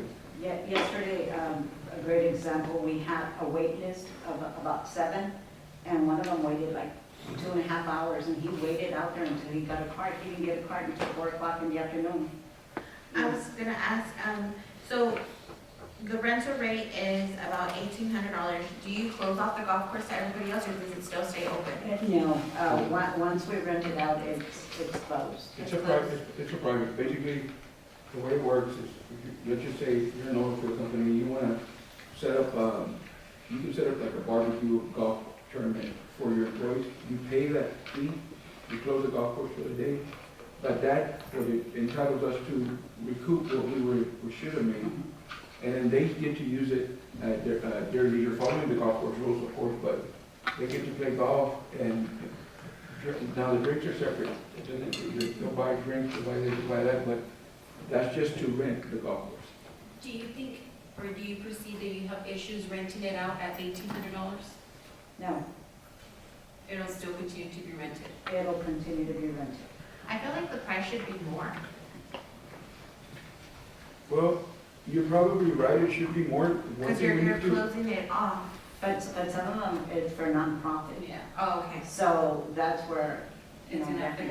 And just to give you an example of why we're kind of trying to be considerate about it, because like I said, that's just to rent the golf course, yet they still come in, they have to pay for the carts, they have to pay for the drinks, they buy any food, things like that.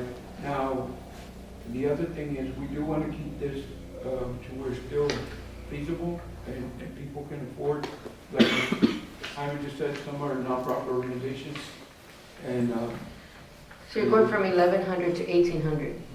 So, cause that's what I was asking. So this, let's just take example from this past weekend, 1,500, but that's not just, so 1,800, you're gonna charge them 1,800, but you're still gonna charge them for their their green fees, golf cart, large basket, you're still charging them all that on top of 1,800? Correct. Okay.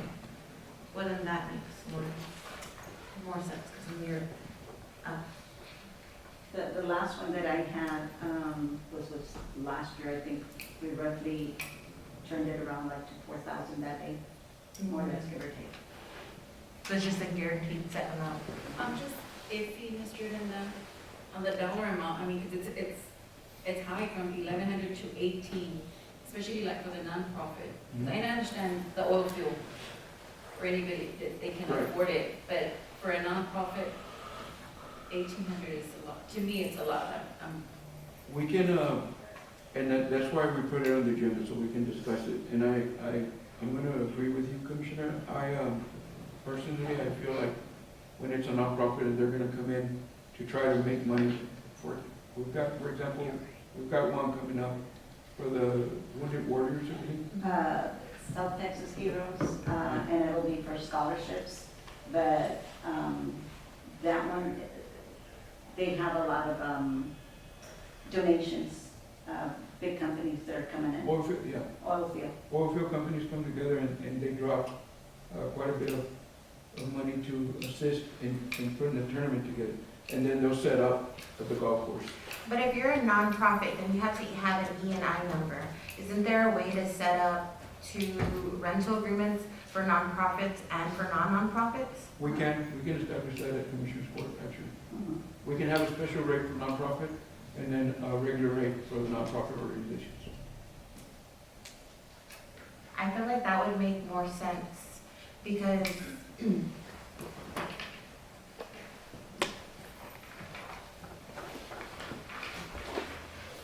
you're the one that said it in the past, that our golf course brings in a lot of attraction from the upgrade and the upkeeps that you've done, right? If I'm gonna rent an oil field company, and this is just me throwing a number out there, if I'm gonna rent an oil field company, I'm gonna rent it for at least 2,000 to 2,300. That's just my opinion. If I'm gonna rent to a nonprofit that has an E&I where they're established with the government, that they're taking in donations, then I would say 15 to 14. I mean, the thing about, But I would also, I would also include all the other fees. Not drinks and stuff like that, but I would keep the meal. we're not, yeah. I'm not equipped If to serve If you that. go with a meal, you're looking at for an oil field company, they usually want steaks, or you're looking at about $25 to $28 a plate. Well, then, yeah, it's And we're not really set up, we'd have to actually, third party the cooking. I understand. So we're trying to eliminate, the responsibility of having to provide a meal. And to be honest with you, more than anything, they snack more than they actually eat, because they're walking and playing golf, you know, still Considering lunch or not including the lunch, I mean, if you're asking me, I would suggest a higher rate and include the golfing fees and the basket. I mean, that's just my opinion. I would say if they have a registered E&I number with the government, then I would bring it down.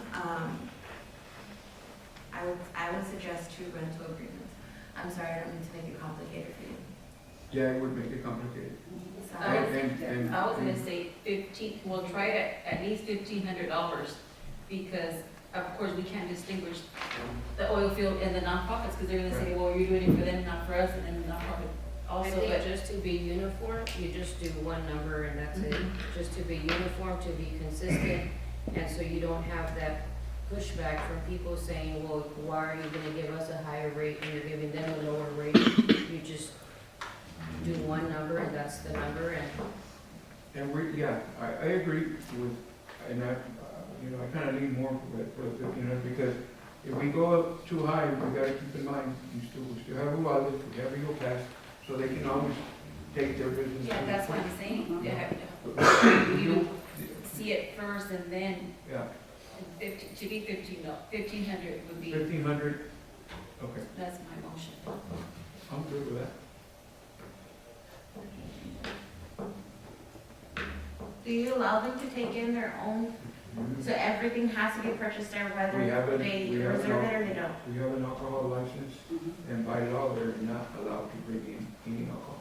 But no other drinks as well? No, So then that's where you kind of pick up. yes. That's actually what brings in the revenue. Because I'm seeing snacks 63 and then breakfast is 149. And snacks might be just chips, candy bars, Peanuts. nuts, those sort of things. And do you think you're gonna maximize profits doing it like this? Oh, yeah. Yeah. So your motion is for 15? My motion is for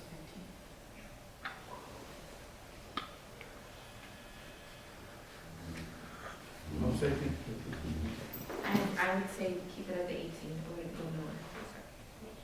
I have a motion by Commissioner Noguera for $1,500 rate. Do I have a second by Commissioner Jose Urenda? All in favor? Aye. Any opposition? You oppose? No. I mean, you can oppose if you want. No. Motion carries. Thank you. Thank you. 3.23, discussion and appropriate action, approval to buy back 20 hours comp time for IT department precinct 3. Hi, Hello, good morning. morning. Afternoon, because I hear my stomach rumbling. So Javi, was the only IT personnel that we had. So he did rock up a lot of comp time, so just to be able to eliminate having to pay him, overtime on each check, I'm gonna buy back 20 hours of comp time before we start a new hire on, just to make sure that we stay in budget for the remaining of the year. So I'm just buying back 20 hours of his comp time at straight time. How many hours do you have to? This last one, if I'm not mistaken, he has 40 hours in comp time right now, and we paid him out,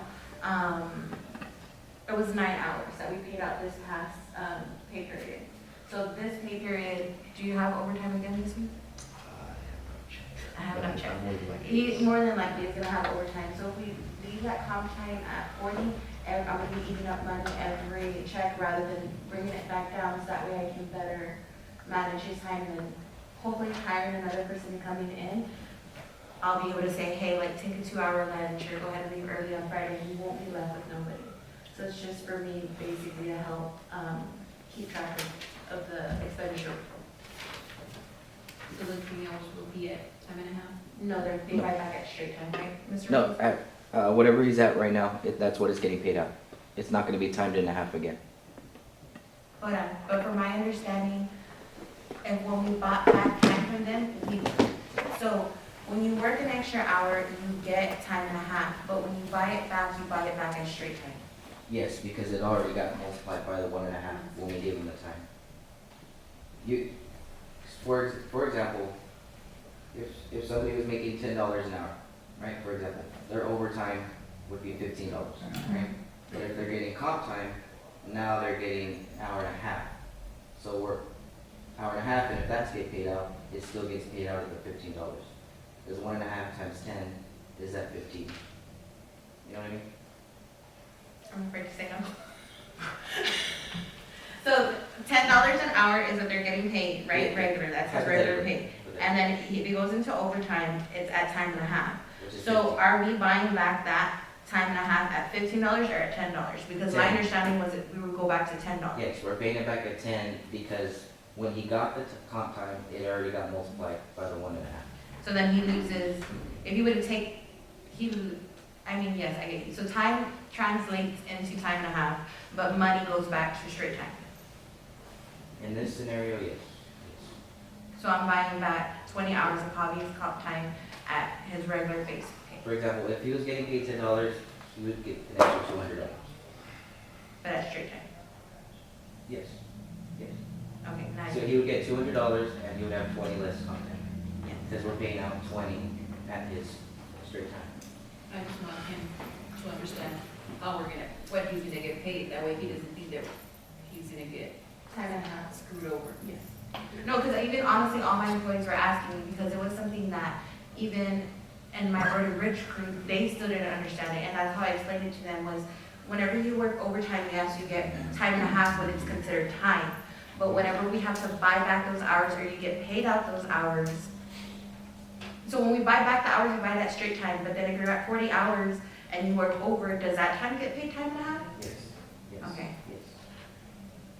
Because you either get the time at time and a half or the money At at time one and and a a half. half. But when we buy back is the only scenario where it comes back at straight time. Yes, because we already gave them the time at 1.5. And the time still stays there. So half the time stays there. Stays where? And his comp time. Yes, like, for example, if he worked 10 hours overtime, he's gonna get 15 hours of comp time, right? So if we buy back 10 hours and he stays with 5 hours. If you only buy back 10, then yes, he would stay with 5. So it's not like really like you're losing money, you're just buying back, not your time and a half, you're buying back just. You okay with that?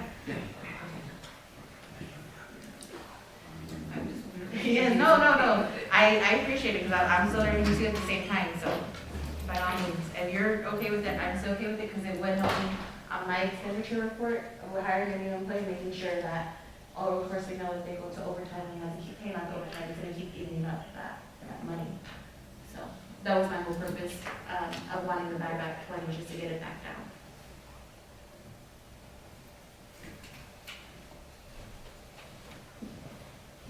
Any other questions? Motion. Second. Motion by Commissioner Odena, second by Commissioner Noguera. All in favor? Aye. Any opposition?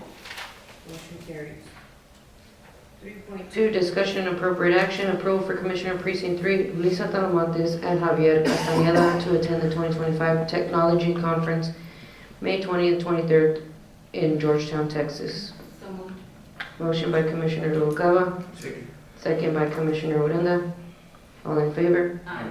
Any opposition? Motion carries.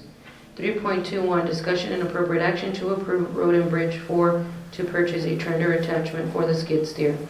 Judge, on this one, they, I don't know if y'all want to table it or because Paul didn't get a chance to send me the quote, but he just texted the quote, which is $7,600. Yeah, I was wondering, because I don't have anything For on the it. attachment, there's nothing on it. I don't have his, it's just a text. I don't have paper. I don't have it in black and white. Did your price go with other people? It's by board. By what color? I don't think it's a table, it's by board. So is that your motion? Do you have, I'm do you sorry. have, I'm learning. I motion to approve. can you get us like a formal thing, Commissioner Noguera, so that it can be for the I record? can get it before the end of the day. So I motion to approve with the added that they provide the, oh, Do you have a question? I'll second the motion. I just bought one of those units that's about what they were. 76. oh, that's by board. Motion by Commissioner, I'm sorry, answer, if it was by board, I understood by board, so I was just making sure. motion by Commissioner Talamontes. Who seconded? Second. Commissioner Odena. All in favor? Aye. Any opposition? Motion carries. 4.1, discussion and appropriate action, approval for Sheriff Castañeda to attend the Sheriff's Association, March 25th in Austin, Texas. So moved. Second. I have a motion by Commissioner Noguera and second by Commissioner Talamontes. All in favor? Aye. Any opposition? Motion carries. 4.2, discussion and appropriate action, approve for Mario Vargas to attend the breach training trainer, March the 3rd through the 7th in San Marcos, Texas. I have a question, so whenever they wanna, whenever they want to submit, anybody other than the chief and you, they wanna submit for, a training, do they still go through you? Yes. Okay. Yes, also I'm using Mario because he has his instructor license, and this training, he'll be able to come and put the class on for our guys, to teach them, instead of sending everybody to the class. he can teach it for them and get them certified. Awesome. Interested in knowing your protocol like in your office, I was trying to understand. Second. I have a motion by Commissioner Rubalcaba, second by Commissioner Talamantes. All in favor? Aye.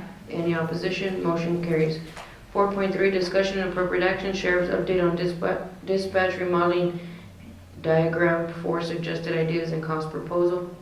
Judge, on this one, I do have Lucas with me and Bill Grant also. We got some ideas. I would be using Lucas to do all the transfers from, You can come forward. 911. Who's Lucas and what's the full name?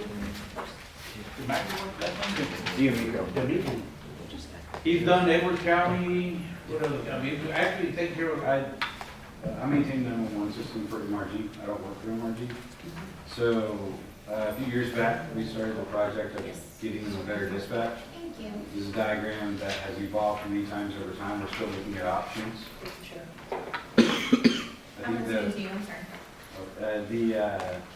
the pressing issue right now is that you guys have purchased regular equipment that we have no space. MRG is in the process of looking for new battery backups, new electrical code. Mr. D'Amico, are you a contractor? Yes.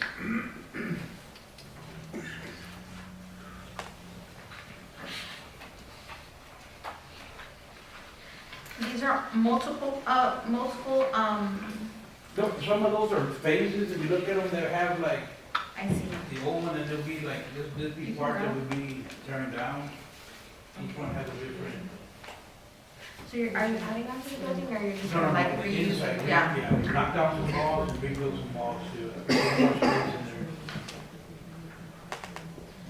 So have you picked what, so this is just a whole phase, this is how is it supposed to look when you're done? When it's done, it would look like this right here.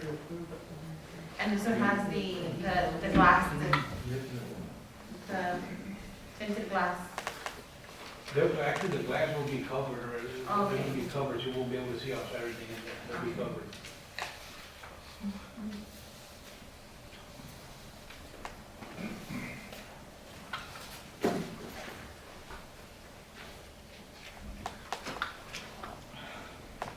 I have a question, Sheriff. Yes, sir.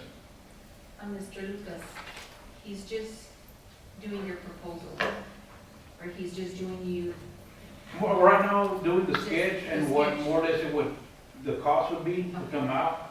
If, like for the walls and everything, we would have to contract still somebody to do the walls, electrical, but since he's dealing with this in other counties. but is he charging us right now to do it? No, right now, no, we're just coming to present this more or less what the cost would be on it. That's what I was trying to get to, because We can, if he's a contractor, then. Cause even. He has to be bonded and we have to have all that information in order for us to. But right now it's just. Yeah, just to propose what our intentions are, then we'll come back with all that, you know. Just like the blueprints, what you wanna do? Yes. Okay. Can you come here real quick?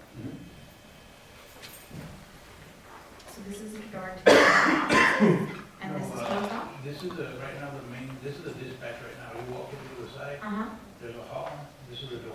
You would come in here, this is the room that's existing right now. These are what's existing, this will be remodeled and moved. Okay. I will want a door here. Because then I see right here you have bathrooms, but I'm assuming this is just for the dispatch area, and we have, No, this is Female for and male dispatcher, right? oh, These are existing outside. oh, so this is not in the Yeah, it's room? not in the room. There's two right here, they're bathrooms, but that'll be one. One bathroom, okay. And so this is outside? Yes, this is And- outside the hall right now. Before you walk in here, there's two bathrooms here, before you walk in. Okay, and then, Sheriff, so this is just you're just giving us an update, it's not any actual. Oh, yeah, it's actually, yeah, we'll come back and then you'll put on, see, I mean, I'm gonna get, hoping Mr. Pereira was here also to get, for the proposal, we actually gotta get. With the work they're doing right now, was it Edwards County? Edwards County also, because I tried getting a local person just to knock down a wall, like $19,000, $20,000 just to knock down one wall. I mean, that's too much on that. And I know Lucas has been working with some of these companies or these contractors that'll do the actual electrical and everything that they need already. I mean, it might be from Eagle Pass or Uvalde coming up here to do that work. Oh yeah, it would be bids. I mean, even the 50,000, that's just a rough. For the construction, that's just a rough. It's not, it might be cheaper than that. I mean, just put numbers more or less to come up here on. Because right now, we're down to one channel, and that one goes out. Sometimes we're with a walkie till the radio goes back up, you know, dispatcher be dispatching with a walkie handheld. Due to the radio service being out.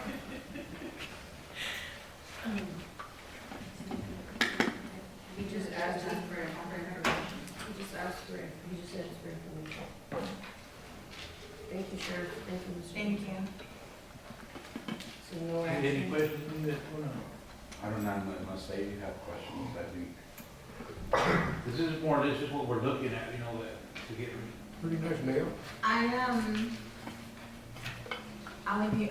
will probably hold up this court with a million more questions. But, so if he is going to do the blueprint, that he needs to be bonded and licensed, and then that's a whole other process that we have to go through. So if we go with these plans, but if we can go with them without doing that, or? Well, those, if I may, those are not, it's a layout. I'm not an architect or anything, engineer, I don't make blueprints. This is just an idea of what I've done in other places. If you guys require an architect, you'll have to seek that on your own. You're just here to tell us What the idea is, what I've seen in other dispatches. Just a present ideas. Yes. What he needs, because I know that radio has been in storage for 3 or 4, more than 3 years. Right. We need to put it up. Right, they need a proper back room, a server room with the proper spacing for the electrical and everything else, and that's kind of where, you know, we need to get them out of that little closet that they're in. And you work with Federal Ground, you said? Not for them, I'm not one of their employees, I work with them. The company I work for has contractors around the state to take care of 911 systems, and I am their regional technician. Okay, okay. That's the reason I reached out to Lou, because He he would was be able to dealing help. with moving the 911 and our TLIS service with Austin. We'll have to, like, if it gets approved, once we get the setups, we'll like get one going and then discontinue the other one, so that we're not out of dispatch. They'll still be able to run the service while we get one open on this side, then they can come over and, but he'll be working with So because you moved the electrical equipment, these are just adjusted layouts that you Yes. suggest? Right, we need a place to install the new radios, the new 911 UPS that MRG is looking to procure. There's also various other things with this. We basically like a new dispatch, everything's set up, got the desk installed, the TVs mounted, everything. Then day of the move, when everything else has already been moved, we just ask dispatchers, they come over, and we basically switch them over. But we're looking at, well, 911 computers would be moved as they are, we're not purchasing new 911 equipment. This would just be like a new computer for you guys, and then the new RZ Communications will install their new PCs, and we just move into everything new. With RZ Communications, they're thinking about, what, 2-3 years that they purchased the equipment, they just won't install it because there's no room in the closet right now we have, so they won't install it until we need to either do something else with the space. That's why we're trying to get this remodeled. So Judge, if we go with these layout plans, if you could just take it as a suggestion, or does he have to get bonded and everything like you were saying? He still has to get bonded? If it costs more than 50,000, even if it's in phases, you still have to bid the process out. You know,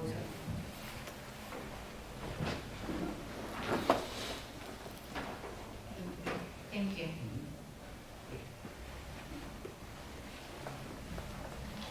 4.4, approval to purchase new gas stove range from Performance Food Kitchen. Jail needs a new gas stove due to missing knobs. Some of the burns are not working. It's for the jail to assure the safety of jail operation. Judge, on this one, I'm not sure if you want this, y'all should have the Yes. cost. She couldn't be here, the U.S. Marshals came in this morning for the inspection, so she was not able to make it. We've got an inspection going on right now with Marshals. Is this the gas stove for the inmates, or, That's correct, for what we do with cooking and the. so they steal the knobs, or? No, they just, time wear and tear, that stove's been there since they installed that, or they built the jail. So just a wear and tear, they need to be replaced. How long has the jail been there? Since, one was sampled in, 2007, it's been. Before Long I time. was born? I was there in 2008 and he was there. Was that one in 2008, 2007 was built? Built in Sheriff, 2007. for purposes. This is of, obviously, the budget, the lowest price comes in at $5,368.75, which is the Ben Keith one. I don't know if you, That one, because they're gonna just ship it to us, not install it. Performance will actually come down and install it. It's gonna be the exact same stove that we have equipment. And the other one is cheaper, but it's just gonna ship it in a truck, put it, and then we'll still have to pay somebody to come down here and do the installation and everything else, work with it. the reason why I was asking was because Ms. Montes had told me last week or whenever I saw her about the Benny Keith one, so that's what I was asking is, because she made it seem like she wanted the Benny Keith, but I saw that there's other ones, so I didn't know if you were at liberty to which one you are recommending, or did you want to wait for her to be here? That's the only reason why I was asking. No, the performance is the one we're recommending, because it's gonna be the exact same stove that we have right now. Performance food service? Yes, Which is a $10,000 one, yes, that's correct. or 11, almost 11,000.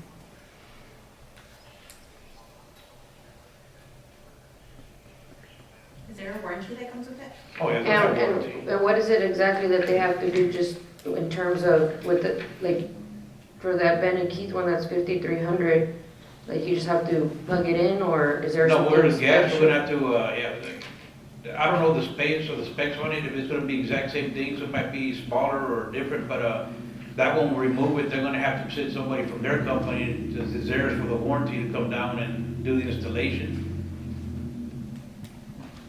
That'd be a separate cost. Does the 5,001 come with insurance as well? Or warranty, they'll have warranty. They all of them have a come with warranty. Because the reason I'm asking is like, sometimes like when you order like an appliance or something and they come and they install it, they warranty like the work of the Yes. connection. And if something happens, they come down like as a free one call. That's what I'm asking. If you get the 5,000 and they ship it to you and if something goes wrong, Well, we'll have to contract with them to come and do the installation to have. Sharon, but on that performance one, it also says that it's gonna be shipped. It doesn't say that somebody's gonna come and Yes, install no, it. they'll ship it, but they'll come and they'll install it.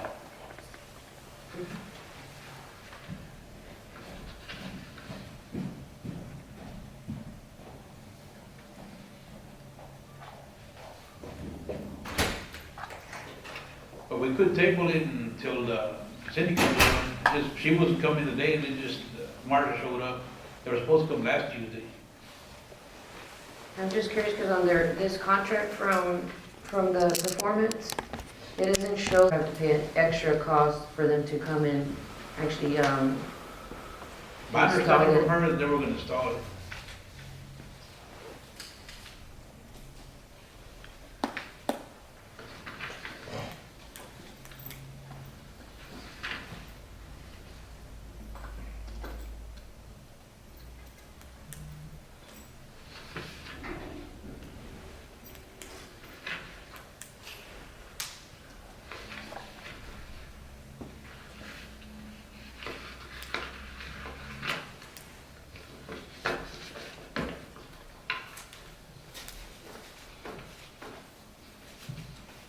Other questions of the sheriff?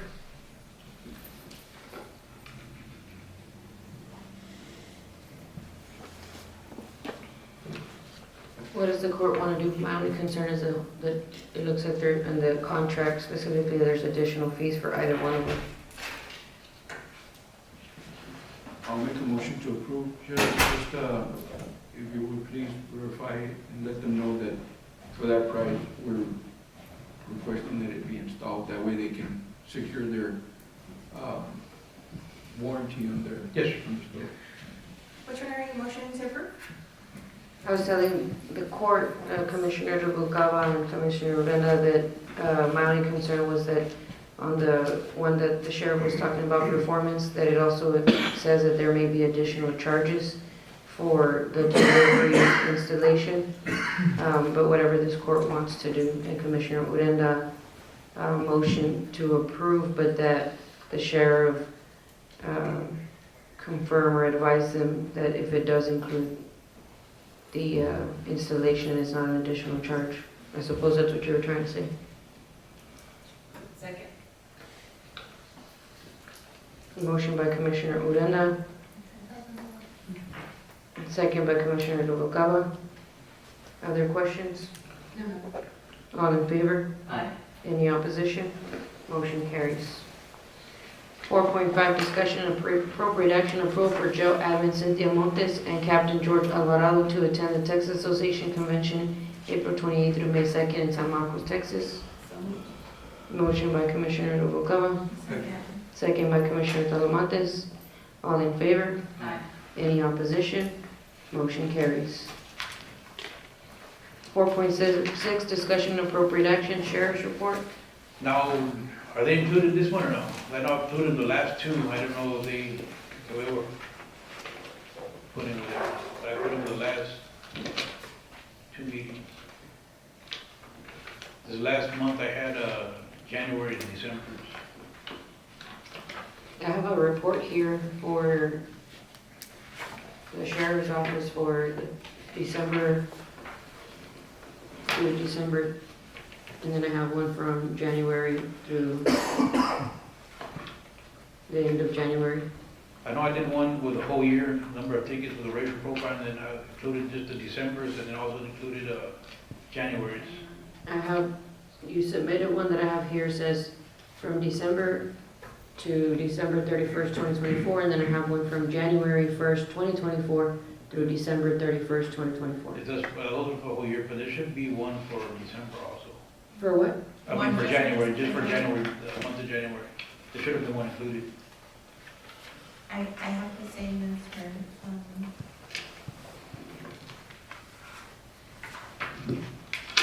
Who would it, racial profile? The ratio's gonna be like the whole year with the, Who's gonna have that one? Yeah, I have. One from December to December 31st. Yeah. that's December's month. Yeah, that's what I have as well. And then I don't have. January's, I don't have January. not included the next one in, but it should have been in there. Let me check it. Had it in the last meeting. No, I can't think of some. I need you back to it.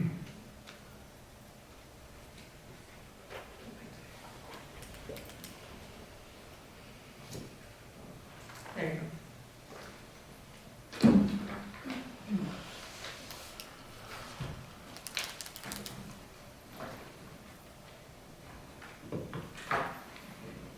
Judge, are we in discussion on for Sheriff's Report? I don't see the January. I'm sorry. Yes, we're on the discussion for the Sheriff's Report. I have the same ones as they. I have a question separate to the Sheriff's Report. Sheriff, what's the status on your truck that's getting fixed? They're working on it right now. Hopefully within the next week we should have it. What was your question, Commissioner What Noguera? is the status on his truck that's getting fixed? The one that was approved by the insurance, the last one, it's being worked on, so hopefully by, they ordered all the parts already, ordered everything they need, so. For the record, Judge and Commissioners, Mr. Abel is no longer with us, the mechanic at the shop. Oh. So we're trying to get a new one, so please be patient with us on your Oh, no, vehicles, whatever we need to do. If not, we're gonna have to send them out to our Rams for the meantime, as soon as we get somebody out there. Mr. Rudy's doing his part. I have 2 workers that know some, but are not mechanics. I mean, they can do the oil change and all that. But of course, with the pay, it's kind of hard to get a mechanic.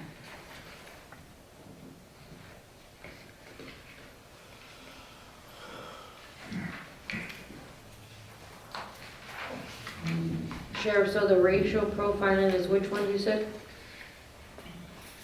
The racial profiling, I believe you approved it last month. Yeah, but you said that one of these was the racial profiling for Commissioner No, Noguera? I should You have said? racial profiling I on got it. them I got it at the last commissioner's court. I didn't have it on this stuff. I know, but Commissioner Noguera said something right now, but, Right here? yeah, that's what, Quite a where is it, what does it look like, Commissioner? January 1st through December 21st, 24th. What is the first piece? No, no. A racial profiling is gonna have all your breakdown from the traffic stops. Citations by violations. and- So it's like the disorderly contact, just pay, that's the racial profiling? I can see what it looks like. Like, They don't have January 1st. That's what she. No, the racial profiling to be, it's submitted through TICO, and it's gonna have the racial So, profiling on it. so that's, none of those are racial Sure, profiling? te pregunté, so yeah, that's it. No, I can't see what you have there. So none of these You are, answered me Those yes. are the years, that's what we have in our system. The same thing as on that is what I reported at TICO, but TICO has a breakdown from the Hispanics. I don't wanna sound, But it So that- has a breakdown on the. so that but one, that's what I was assuming. so that one was at the last meeting, you said? Yeah, the last two meetings I had that report on. So it's none of these? Judge, y'all keep it last, Commissioner's Court included with the jail. Okay, we'll get that. Was included the jail? Y'all took it at that time. Yeah, I remember it on the last commissioner's court, because I had like, it had the crimes broken down by Yes. the individual's race. The arrest and I- charges. Yes. And that one is, we gotta file it with TICO and then we have to submit it at Commissioner's Court by law.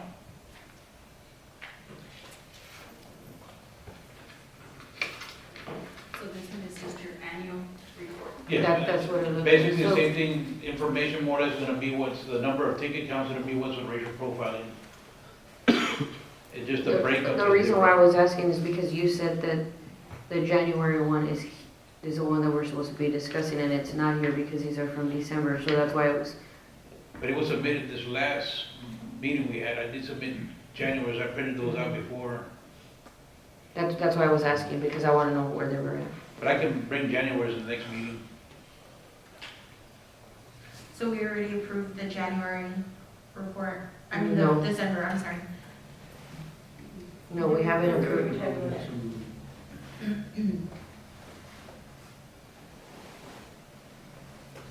Motion. Question. So we're approving the December report, and we're gonna wait for the January report. We're approving the December report.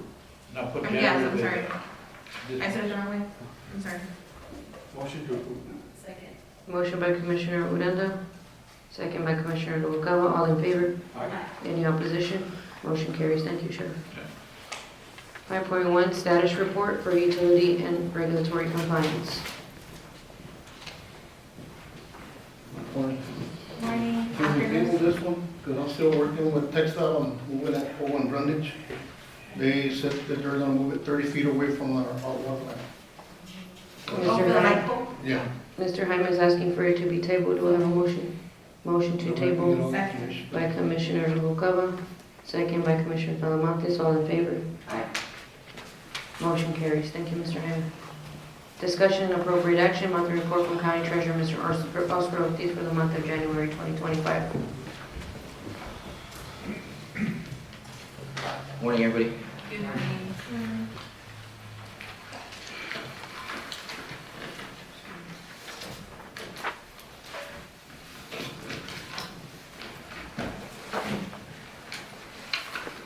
It's good afternoon. Yeah.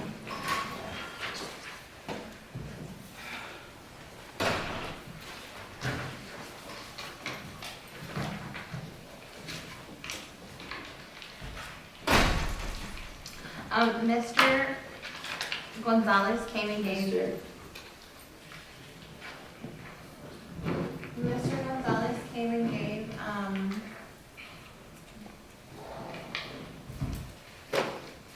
I don't wanna say it wrong, a paper.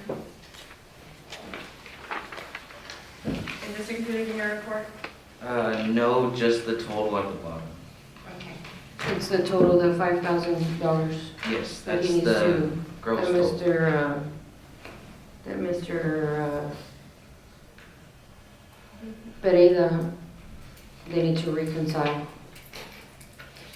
And I have already made arrangements with, since last week, I was able to meet with about 6 people, and they were able to pay back what they owed.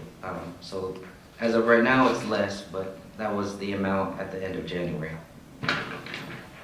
Here you go, Commissioner.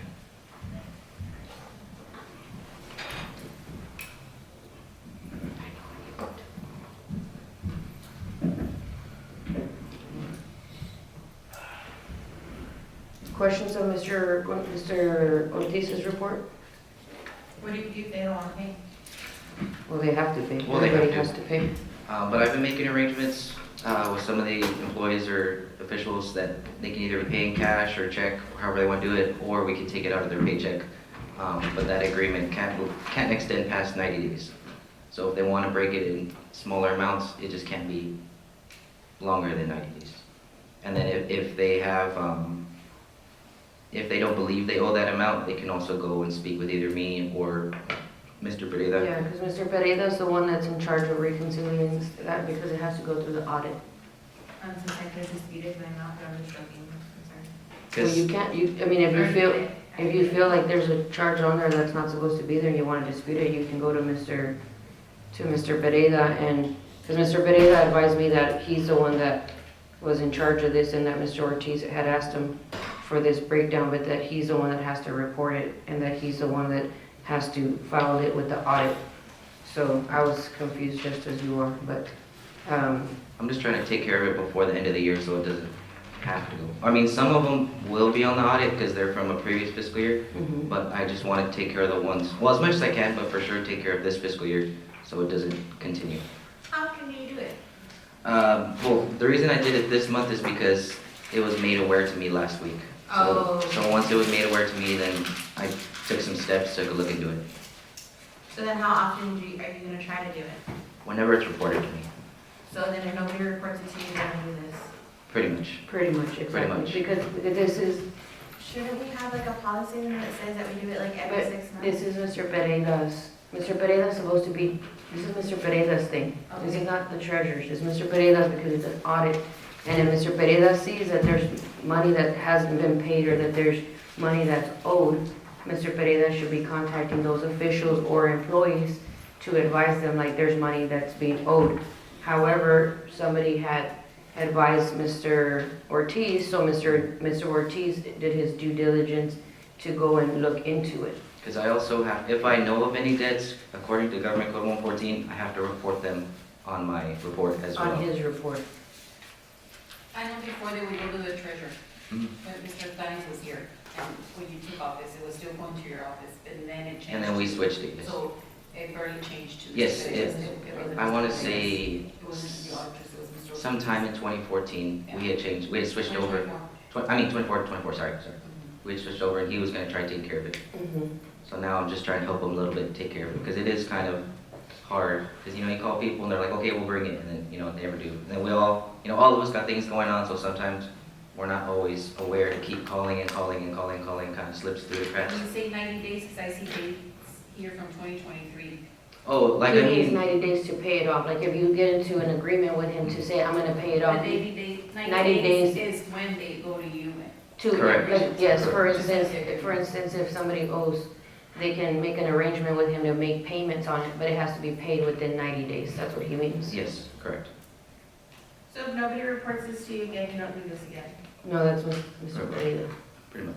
So nobody reports it to Mr. Pereira, they don't do it again? Well, Well, okay. it's Mr. Pereira's job So, to Do it? do it, and it's Mr. Pereira's job to get all the red flags that there's money, because at the end of the year, we have to reconciliate all our losses and all our money, and Mr. Pereira has to report that on his audit report, and they'll get it in the audit report, correct? yes, because And so Mr. Pereira is supposed to advise all the individuals on this list to let them know this is how much is being owed on this amount or whatnot, and so, How do you calculate this amount of money? so the way it works, the way it should work, we return our checks. for example, if you go on a travel and we have to put in our estimations of what we think everything's going to be, usually what happens is the hotel will estimate more than what it actually is, or you will put down, I want $25 a day for parking, but then you end up getting free parking, or they Correct. charge less, or it's pretty much, we get, whenever it goes through Commissioner's Court, there's a higher estimate for the check, but when you bring the receipt back, it turns out it wasn't the full amount. So you can't make a profit from going to the trainings, so you have to pay that difference. Or you can go with me to the training, but you already got the check for travel, you have to transfer that money back. That back money back in? Correct. Yeah, So that's how we find out, is we compare the estimate. The check is based on the and you estimate. have to return all, like, bring back the receipts from the hotel, like for my, like I'll tell you mine, for instance, on like the probate academy from That's what I was, 2023. that's something that we're working with Mr. Ortiz and Mr. Pereira, because my office never submitted the hotel receipt. So that a price amount reflects there being no receipt turned in. So it shows like I still owed for the whole entire hotel, because they need to have Right. proof that the hotel was paid for. But because they never received a copy of the hotel receipt, it shows that amount. Or, So that's or- pretty much. Yeah, or for example, like the registration for the training, most of the times we make a PO for it beforehand, but if they take the money with them, but then you never bring back the receipt that you paid for the training, it's You're- kind of, it's gonna show like it's you gonna show owe. that you owe money, but as long as you bring in the receipt, Correct. it's cleared up. Correct. So what if I go to a training and saying that it's a set amount, and I get there and it's more than you, does it count? Yes. Yes, they'll Yes, they'll you will get refund. if it comes, Reimbursed. it works both ways. So if it comes back that the estimate was too low, you will get the money back. I hope that I'm doing my travel things right, because as far as I know, I just turn in the hotel receipts, I haven't been turning in cash receipts. No, you don't have, you have to turn in the, Your own vehicle, Yeah. you turn in gas receipts. no, you don't, you just have to do the hotel. I mean, that's just, And the parking. and the parking, yeah. But the way I do it, teach their own, but I never ask for parking just in case I get it free, because I don't like having to pay. I don't want to be on this list to pay back, so I just don't put the parking, and then I'll get paid back if I need to, later. Or for example, the taxes at the hotel, I don't always include it, because what if they give me tax exempt and stuff like that. But everyone has the way they deal it, the way they do it. Because I am on this list technically for $1.96, but that was just because of the difference in taxes. Yeah. Snickers you want. Yes, the Snickers I want. I moved the water at the room. It's happened, it happened to me and Commissioner Carmona one time. How We- much is that water? We moved, $7. no, but that one was, that one, when Commissioner, remember when Commissioner Carmona had to pay $80 because it has like a sensor? So I guess he moved around to look, and it charged him $80 for like a Snickers, a peanuts and all. Did that happen to you too, I no? didn't move it, I had the Snickers. Oh, you actually ate it, well, he actually ate it. He actually ate it, but, yeah. What did you say? I'm not gonna grab it. No, he said that he actually ate it, he didn't just move it around. Cookies and all kinds of. Any other questions on Mr. Ortiz? And then, just to let y'all know, it's on the claim docket for today, but we're making our interest payment for our tax note the 1st of March, and then the rest of the tax, or one of the tax notes will get paid off in September. Nice. The comp time that you have here, you have already adjusted Javi's time, right? Well, yes, because that's as of January, so that won't include what's current. But I have been slacking a little bit. I used to give one after every payroll, so I need to get back to it and make sure I give y'all an updated one after every payroll.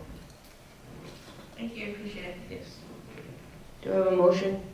So, Motion by Commissioner Noguera, Second. second by Commissioner Talamantes. All in favor? Any opposition? Motion carries. Discussion and appropriate action approval for County Treasurer Oscar Ortiz to attend the 53rd County Treasurers Continuing Education Seminar in San Marcos, Texas. so moved. Motion by Commissioner Noguera, Second. second by Commissioner Uranda. All in favor? Aye. Any opposition? Motion carries. 6.3, discussion and appropriate action, approval for County Treasurer Oscar Ortiz to attend the 2025 County Investments Conference in Corpus Christi, Texas. So moved. Motion by Commissioner Noguera, Second. second by Commissioner Talamantes. All in favor? Aye. Any opposition? Motion carries. 6.4, discussion and appropriate action, monthly report from County Auditor Mr. Pereira. Mr. Pereira advised my office that he is ill and he is not going to be here, so I'm going to motion to table Motion. the auditor's report, and I have a second by Commissioner Talamantes. All in favor? Any opposition? Motion carries. 6.5, discussion, appropriate action, approval for LMBC Technologies LLC for Microsoft Dynamics GP support. Is that Mr. Pereira's or is that yours, Mr. Ortiz? No, it is Mr. Pereira's, but I didn't put it on, so I don't. What I do know about this issue is that for GP, so for me, for payroll, and then also the PO system and our financial software, we no longer have tech support with the previous company. So if we ever needed help, there's really nothing we can do, so we kind of just manage the best way we can right now. The previous tech was with Innovate, right, Javi? We were with Innovate before. For whatever reason, we're no longer with them. I'm not too sure. So I know this is the company that was going to take over our, tech support for that, for the managing of that system. Do you know how much they're charging? I do not. I do not. Doesn't have, the backup that he submitted doesn't have anything, a dollar amount. Right, yeah. I haven't seen it, but I just know what it is. Commissioner Noguera. So you didn't submit it? I didn't submit it. I'd like to table it just because we don't have numbers. I think we should leave that one. Motion to table. I have a motion by Commissioner Noguera. Hold on, give me 1 second. Second by Commissioner Talamantes, all in favor? Aye. Any opposition? Motion carries. 6.6, discussion and appropriate action, budget adjustment between airport.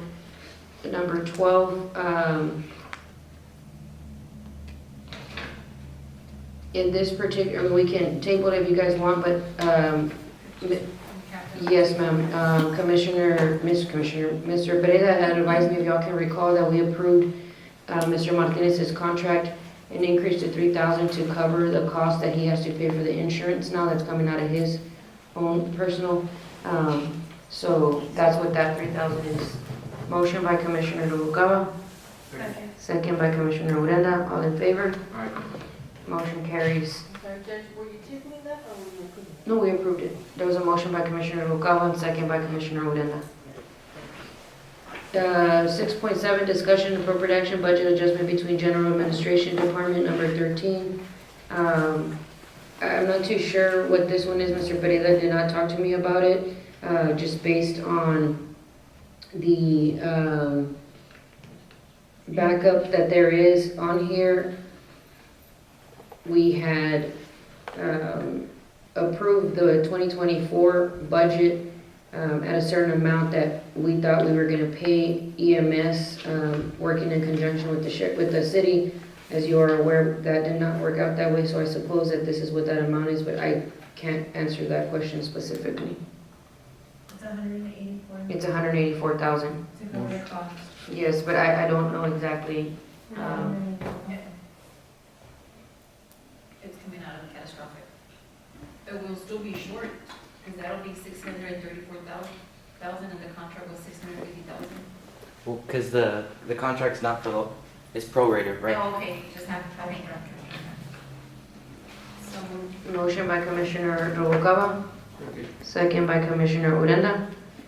All in favor? Aye. Any opposition? Motion carries. 6.8 is the claim docket. General Fund, $923,922.28. Dimmit County Airport, $10,442.98. Golf course, $18,809.84. Courthouse security, $9,101.97. Records management, county clerk, $2,438.77. Utilities, $64,178.54. Stone Garden, $20,344.53. Operation Lone Star Program 2022, $57,418.47. Dimmit County Payroll, $352,531.36. Tax Note Series 2022, $137,400.96. Tax Note Series 2023, $849,497.08. Interest and sinking, $308,412.65. COs 2017, $157,727.36. COs 2022, $287,715.33. Alonso Carmona, all other parties are present. We do have a quorum. 1.3, approval of meeting February 10th, 2025. Motion. Motion by Commissioner Talamantes, Second. second by Commissioner Noguera. Any other discussion? All in favor? Aye. Motion carries. 2.1, discussion and appropriate action. Any new business? I'm gonna start submitting a report for the public facilities, so that way I can, keep a better track of it. Thank you to Mr. Linda and Mrs. Noguera for getting us the mandate. We've been able to tackle a lot of, pending work orders for the station. We trimmed the palm trees. beside the main building, 2 light towers and parking lots, the bulbs were replaced, flood sensor replaced at the end of the stable. Where the K9 units are, 2 heater replaced and rewired at the mechanic shop, and replaced 5 to 6 balls in the gym/hangar. And that's just work that we were able to complete, all those work orders we were able to complete having the man lift. Other work, they cleared up the shop. They also, like with the rattlesnake season coming in, I had them clean behind the building to make sure that we didn't have any like pile up of debris or anything like that. Just trying to be proactive with the warmer weather coming in. So they had cleaned up and cleared out that area. We did get the plumber out there from Allen's Plumbing. They were able to not only get one of the cells back up and running, which was cell 6, but they were also able to give a hands-on training to our personnel at the station. So now we can order the parts and do the replacements ourselves, which we're not gonna have to wait for a plumber to come down and do it. There was 2 POs that we had gotten for that, so one to teach them and one to install the first one. We actually have those parts that they're needing to replace. They're kind of on a special rate right now, so we're gonna move, since we got the training, to replace them ourselves and try to maximize on getting those replaced out for the station. Other than that, they've just been working on, train is coming out, I believe either tomorrow or today. If I came to court, they hadn't been here whenever I arrived at court this morning. But train is also going to be coming out this week to do some work orders for the AC units that we have. So hopefully we can get them up and running before the warmer days start coming in. And we've been working really good with the, I don't know what he's called. I think he's the director for down here, Michael. He's been trying to help us to make sure that we stay proactive and what we might need for the coming up years to make sure that we get that AC running in good condition and we're not having to do and pay for Band-Aid fixes along the way. And then other than that, bay doors, we did contact the auditor's office that helped me. We were able to contact to get some help for our bay doors, and that should also be coming this week. So with the man lift and with everything finally rolling, it does feel like we're getting accomplished at the station. So hopefully we can just keep up this momentum. Motion by Commissioner Noguera. Before we get, did I speak to you about the station, the lift station? Where the workflow station is? No, you didn't. I mean, I remember hearing something about the lift station, but I don't remember like you going into detail like you I'll went to. get with you on the board. Okay. Second. Second by Commissioner Odena. All in favor? Aye. 3.1, discussion and appropriate action, monthly report. I'm going to table that item. Mr. Pereira is not here. Is there a second? Second. Second by Commissioner Noguera. All in favor? Aye. Any opposition? Motion carries. 3.2, claim docket. Public safety, $4,969.27. So moved. Motion by Commissioner Noguera. Second. Second by Commissioner Talamantes. All in favor? Aye. Any opposition? Motion carries. 4, recess and adjourn. Do I have a motion to recess the public facilities meeting? Motion by Commissioner Noguera. Second. Second by Commissioner Talamantes. All in favor? Any opposition? Motion carries. I heard it.